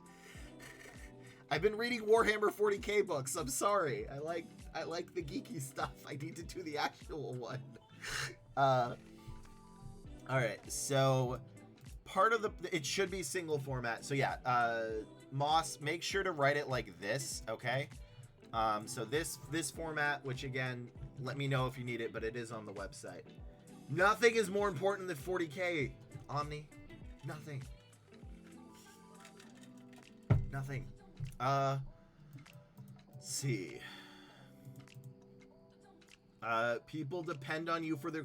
Yeah, all right? And the Emperor depends on us, okay? Even though I'm really more of a fan of orcs and Tyranids, but I know, I should remind... Okay, I'm going to Mexico to have a vacation. I will try to download that book or get it before the thing, because I need something to read on the plane and everything else. What is the name of the book? One more time. I will put it in my notes. Feel the pressure and their disappointment for letting them down. I'm sorry. So yes, let me know. I'm making a note in my calendar to put it on. So what was it called? Okay, you sent it to me on Discord, so I was check Discord for book Omni sent. I also don't like reading things online. I think it might be my dyslexia. But yeah. So I will probably have to buy the book. I need a physical thing in front of me. So what we're gonna do here. This is part-time, correct, Moss? Now we're gonna go back to your actual resume. So let's I'm here to help you out. So this is part-time, right, Moss? Or like volunteer?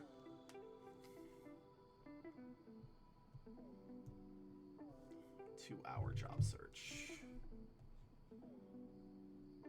Yes, the instructor thing. Is it volunteer or just part-time? Because those are slightly different. So.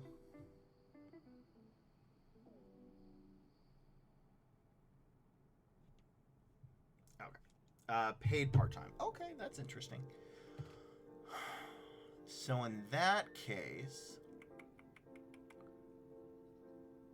if we do that, it's partner with sewing textile. I don't know if we can do that. Like if I could pay my rent with just that, I would. Yeah, no, that's fair. I mean, I liked teaching. I liked being a substitute teacher. That's kind of why I'm here, is I'm teaching people. I did not want to go back to school. But let me write these down. So this is the format. This is the writing page. This is going to have to... Okay, well, obviously that didn't work because formatting was off. But anyway, go back down. Okay, so this is kind of what we have right now. Let's split this up. Okay. So we have a problem with the dates, is that all three of these say current. But the previous one ended here. So what we need to do is we're going to have to pick one and then leave the others off. I don't know which one you want to do because I don't know enough, but the way it should read is you put this from, instead of like September, you do, if you want to really reduce the gap, but it wouldn't make any sense.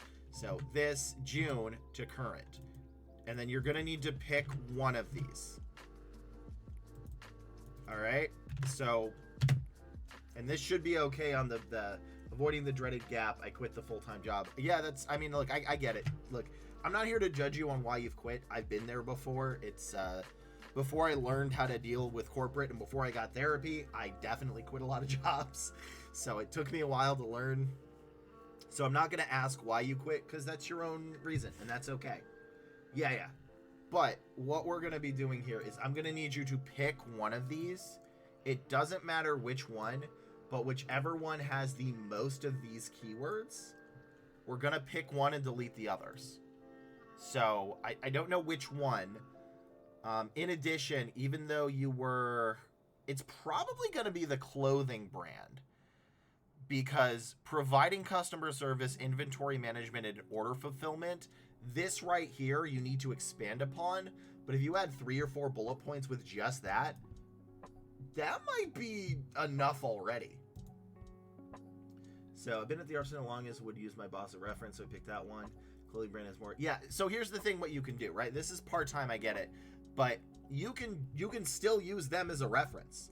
And you can even tell them in the actual interview, like, oh yeah, I also do part-time work as an instructor at an art center.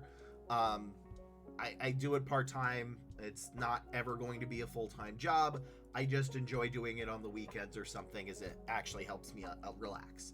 So this you can bring up in the interview, but I don't want it necessarily on the resume. So, and then instead of doing founding member, what you're going to need to do for the so I think we're going to keep the clothing brand, right? So it's just going to be clothing brand like this. Now, you did say you're the founding member, and again, the formatting of this is going to be off because I don't want to fix all of it right now on stream because that would take forever. The formatting brand, what we're going to need to do, don't tell them you're a founding member. You can just use whatever title is correct that you did the most of. So we can do associate, we can do administrative assistant, we can do part-time manager, admin assistant, whatever. And then the very first one is going to be, let's see. So instead of founding member, we want, I want to know what you did, right? I want to know in general what you did here. Then we're going to have a bullet point here, and then we're going to have a bullet point here. So I think you can do 4 or 5 bullet points for this. And then this is where I want you to use the what, how, and why method. So what, how, why, what, how, why, what, how, why. But the first one is going to be a summary. So it's going to look like this. Let's see what your education is. Yes, this is fine. So education can go up here, 2 lines, no more. Then we're going to go with work history. It's going to start with the associated with the clothing brand. Then you're going to tell them what you did. And then we're going to go into the office manager. And again, during the interview, you can let them know about this. That's okay. Like, you're typically a background check, unless you're doing for like the government, is not going to really care about stuff that you have left out. They're going to care about stuff that you're like lying about. So, you know, this makes more sense if it's 2022 to the whatever current. And you can even say like, yeah, I've actually been there longer, but people kept getting confused by the dates because I'm a workaholic. I do a lot of stuff on the weekends. So, does that make sense? And is there anything else you need from this particular resume?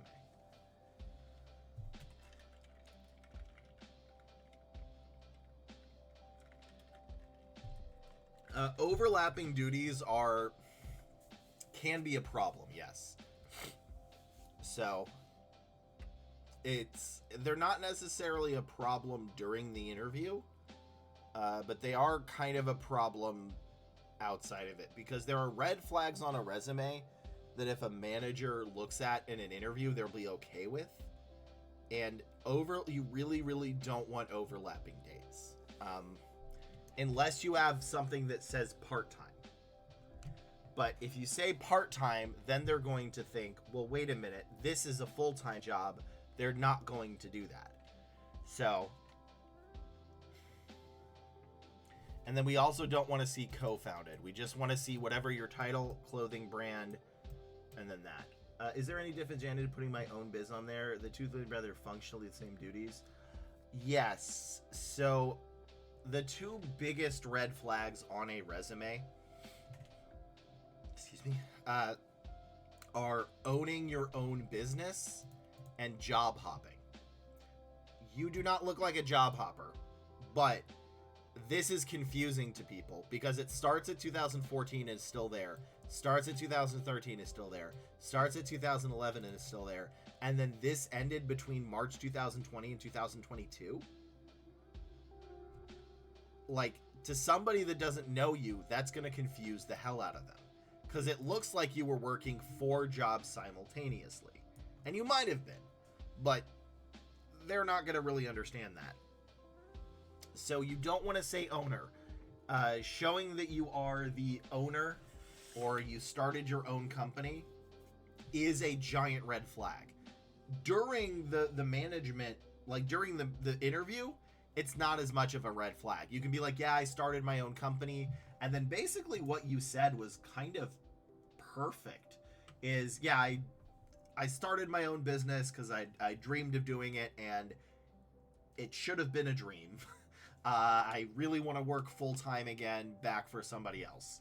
So not to dismiss your thing, but no, you can even say it was a dream. It wasn't worth it, right? Yeah. Like, I don't want to dismiss it, right? But yeah, that's how you write it if they ask. And as a personal example for that, I was a private investigator. As a child, I wanted to be a private investigator. I also wanted to be a lawyer, a psychologist, and an actor. But and I had always wanted to be a private eye. I thought that was cool. Don't know why, but I was huge into private eyes. I read books about private eyes. I watched noir films about private eyes that were probably too old for me. And one time, I actually got the opportunity to work under somebody else's license for 3.5 months. So I decided, yeah, I can be a private eye. This was when I was figuring out what I wanted to do. So I got to be a private eye. This was my dream.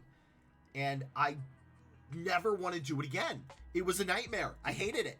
I didn't hate it. It was fun for 3.5 months, but it was a nightmare. It was an absolute nightmare.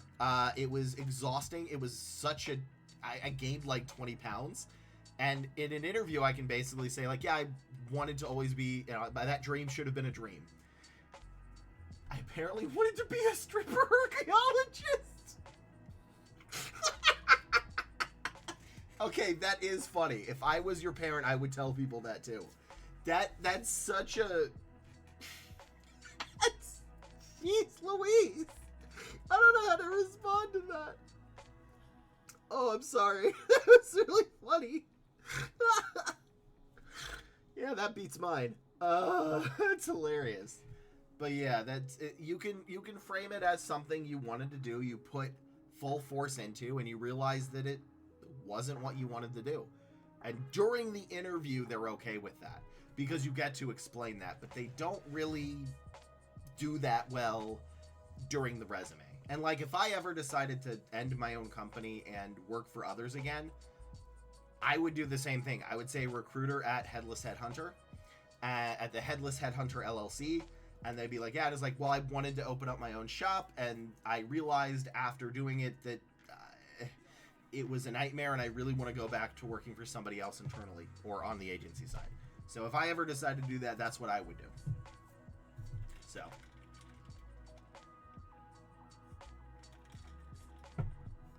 Which, so far, I'm not doing. I really do like only it. To clarify my resume, it just says the company name. Cool, that's fine. Keep it as the company name. Like, change it to my own small biz to anonymous. Okay, cool. That makes sense. So, to recap, you are to change the formatting to this, which I will just link just in case anyway. Formatting to this. Then you will pick one of these, which I think we're going with the clothing brand, but whatever. And then you are going to do a summary sentence here, and then maybe 3 to 4 other bullet points. And then we're going to have that you started on June 2022. So, and if they even ask, so, hey, Winged Pone, how you doing? So that is what we're going to do. So formatting, I mean, it's honestly a lot of formatting. Formatting, bullet points for this, more bullet points for this, although those are pretty solid. Clean it up. Does that make sense? Is there anything else you need for this?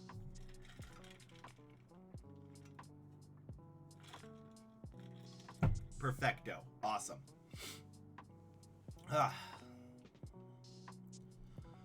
Good. All right. But yeah, I mean, honestly, there's a lot. This is really cool. I really wish an own company wasn't the reason it's kind of a red flag is I've had that argument back and forth with a bunch of managers, and it's I think I've only succeeded maybe once or twice with a self-owned company, not cell phone, succeeding and getting an interview. It's just there's a couple of fights you're not going to be able to really win as a recruiter, and that is typically one of them. So is job hopping. If the manager thinks you're job hopping, it is you're rarely ever going to win that fight as a recruiter to get a candidate in an interview. Like, you have to use all your goodwill for it. And sometimes that's not enough. So, job hopping is arguably the worst. And a clean timeline is really what we want to see, because it can be confusing to people, and you don't want any confusion or ambiguity on your resume. Any confusion or ambiguity on your resume is bad, quite frankly. So.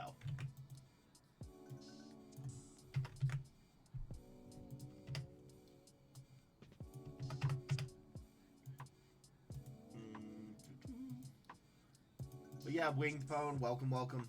How goes it? What did thou'st do today? Let's see, this person... should I keep these on there? Should I keep the game dev stuff? Okay. Got it. That was not necessarily relevant to this direct review, so I can leave that out.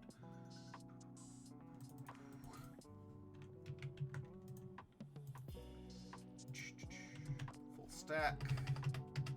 Also, I'm very proud of this new formatting because it's...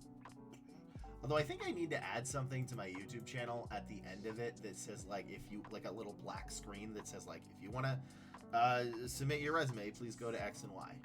Currently doing full-time job apply duties. There.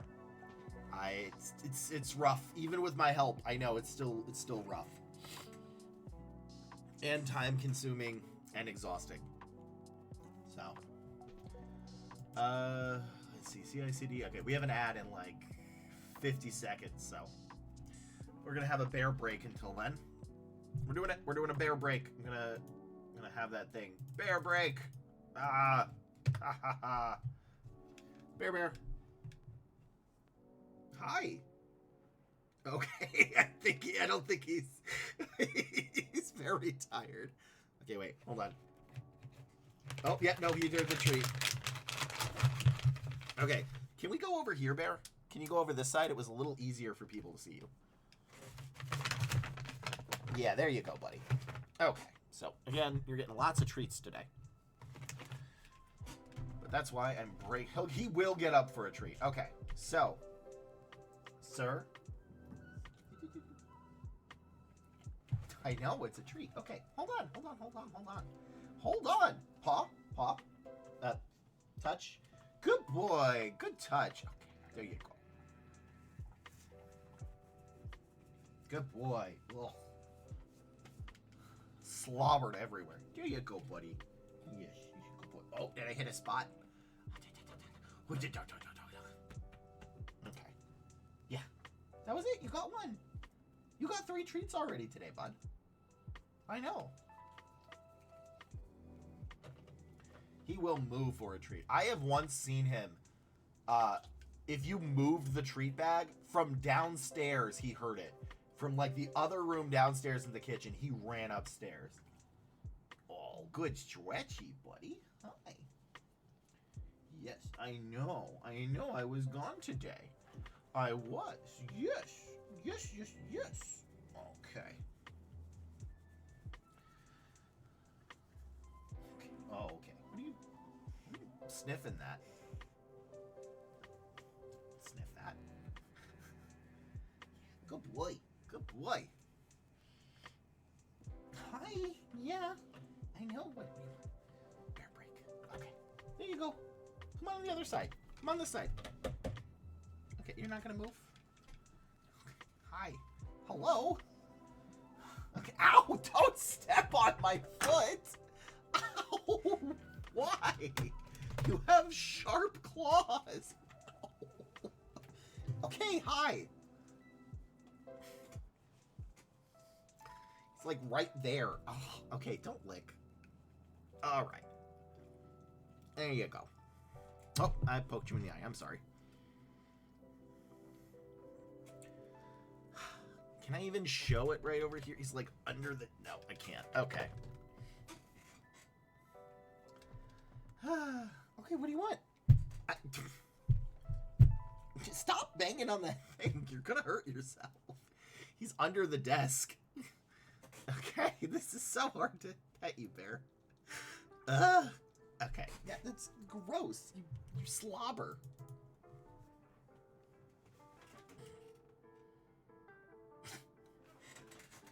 Alright, he is under the desk in a place the camera cannot reach. So he's directly under the desk and is whacking his head and tail against it sometimes. So he's under this. Why did you pick this position? This is like the worst position. I cannot show you off like this, sir. He also stepped on my foot and it hurt. Okay, you gotta get, you're like knocking on the mic. Go over here. Okay, good boy. Oh, good stretch, buddy. Okay, don't knock over there. There you go. I know. Do you want more bear time? Soon. We've got less than 30 minutes and the stream is going to end and then I can pay attention to you. Yes, I know. That's how that works. Okay.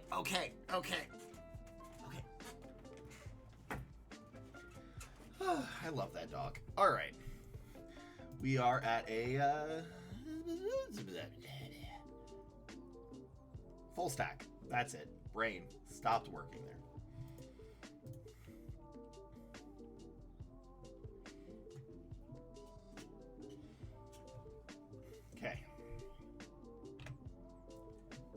we are reviewing a full stack developer. So we're looking for TypeScript, JavaScript, CSS, HTML, Node, Angular, SQL, React, API, REST, Cloud, Agile, CI/CD, and any extra languages such as Python, C, Java, and Git. Whew, cool. Said in one go. Yeah, that is what we're going to be looking for. So this person has applied to 50-1. That's actually not terrible. They also wanted to know if they should include 2 other jobs. One they had to leave, one they were let go from. Let's see. I don't even know if I'm going to get that far down. But let's see if they... I mean, the ratio of 1 to 50 is actually kind of solid, especially for software engineering now. I mean, 1 to 50, like, pre-2022 would be obscene. But unfortunately, the market crashed hard for it, and it's still bad. But let's look at this. So, 7 years experience, PHP. Okay. Delivered a Larval app. Transformed to find a PD. Larval AWS is good. Larval is not a common keyword, but it might be one of those rarer ones. I don't know if anybody knows what Larval is. I have not really used that before in looking for it, yet alone coded. I cannot code. So, using Azure TypeScript that handles ordered. PHP, this is solid for OneWorks API. Solid API, Larval, Vue.js. I'm missing a little bit of the basics. I'm kind of missing JavaScript, CSS, HTML, and TypeScript, and your formatting isn't bad. It's different, but it's not terrible. It's pretty easy to read. That's why I like this. This is actually, despite not being the format I like, one of the better other ways to format it. I still think mine is better, but because I made it. But yeah. But then you do here, which is JavaScript and Go and AWS. I mean, this is kind of solid. Let's see. Full stack, Java, CHS. I mean, this is okay. I think this one, yeah, I think you can delete this one. I think this one is fine to delete. Primarily because you were not there for a long time. And it could be, also maybe this as well. Do you have PHP anywhere else? Yeah, you do. You were asking if you could delete those jobs. I think it's safe to. I actually do think it's safe to delete those. So, because there's not a lot of stuff. PHP can be one, but you also have PHP here. So, or PHP here. This is... I don't think you should... Okay, so here's kind of where we run into this issue. This is good, then you have this, and then you have that. I think you should get rid of this. I think you need to add a bit more keywords here. Keep this. Put this under like a hobby section. So it would be under work experience, and then you can safely delete these. So, because these are relevant, some of the relevant skills, but I need a little bit more, and then this isn't really as needed. So yeah, not a terrible resume. I can actually see why you're getting a lot of stuff. I'd like a little bit more keywords in the first half, then maybe just put this as independent game developer a little bit off to the side, below everything else. And then I think you can safely delete these, although admittedly, is there anything else you have which is GraphQL? Because I've seen that once or twice. Yeah, so I'm on the fence about this one. I would like something else about GraphQL, but otherwise, this alone should be able to get you some positions. So I hope this I know this was a little bit different, but based on what you said, it's kind of hard if you're not in chat specifically for this kind of thing. I do need a little bit more of the keywords. That's my biggest gripe, is I need more of the keywords. The timeline being off sync isn't great, but it's not in the very beginning. It's right here in the third one. So it's very possible that a lot of recruiters won't even get past this. They will see what they need and move you forward. So that's my review. Can it pass as yes? Could it improve? Yes. I think this is a solid B resume. So overall, I think this is a good job. I just need a little bit more of the keywords up there and a little bit better formatting. But still very solid. I can see why you're getting 1 in 50. So good job. I haven't played Marvel Rivals for a bit, but I am glad you're doing Plat 2. I've been busy. If I've not been playing board games, I've actually been working. I'm like January through like the first half of the year is recruiting busy time. Like this is the busy time of recruitment. So this is the time where everything goes crazy. So anyway, I think that's good for me right now. A recruiter is able to tell if resumes are written by AI. I mean, I think we can tell because it's a bad resume, because a lot of resumes are not good that are written by AI. It's like, I don't think it matters if they can tell. It matters if it's good. And a lot of them are not, because it messes up the bullet points, which are what we actually care about.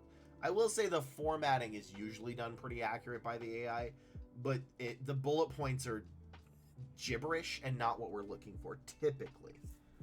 But I've never really done like a head-to-head, like a which resumes are AI, because we're not really thinking like which are AI. We're really just thinking which are good or not, which are meet the minimum qualifications. So, and most of them don't. But let me know if you all have any other last minute questions, because we're ready to raid. I will be back tomorrow, unless, like I said, anybody has any last minute questions. I'll be back tomorrow at 11 o'clock. And yeah, I'm very glad for you all to join me. I like doing this. I will keep doing it. And I really do appreciate you all joining me here, because I like it, and I hope it's beneficial for y'all. So there is this streamer who actually has helped me out, and this is why I hope people can raid with me, because it's beneficial to me, and this is something cool that people can do. Their name is Black Cat, and they have actually like helped me out before. So let's go raid their channel, because they may not even remember who I am in real life, but they did help me out and they gave me a lot of tips before. So we are raiding them. And thank you all for joining me. I will be back tomorrow at 11 a.m. And let us begin the raid in 5 seconds. I did this too early. 8 seconds. Well, no, way too early. I did this way too early. So yes, if I ever begin to raid you, thank you, Wingpone. I hope you do. It's fun. It's very fun to raid. I think it's cool. Good night, everybody. Let us raid!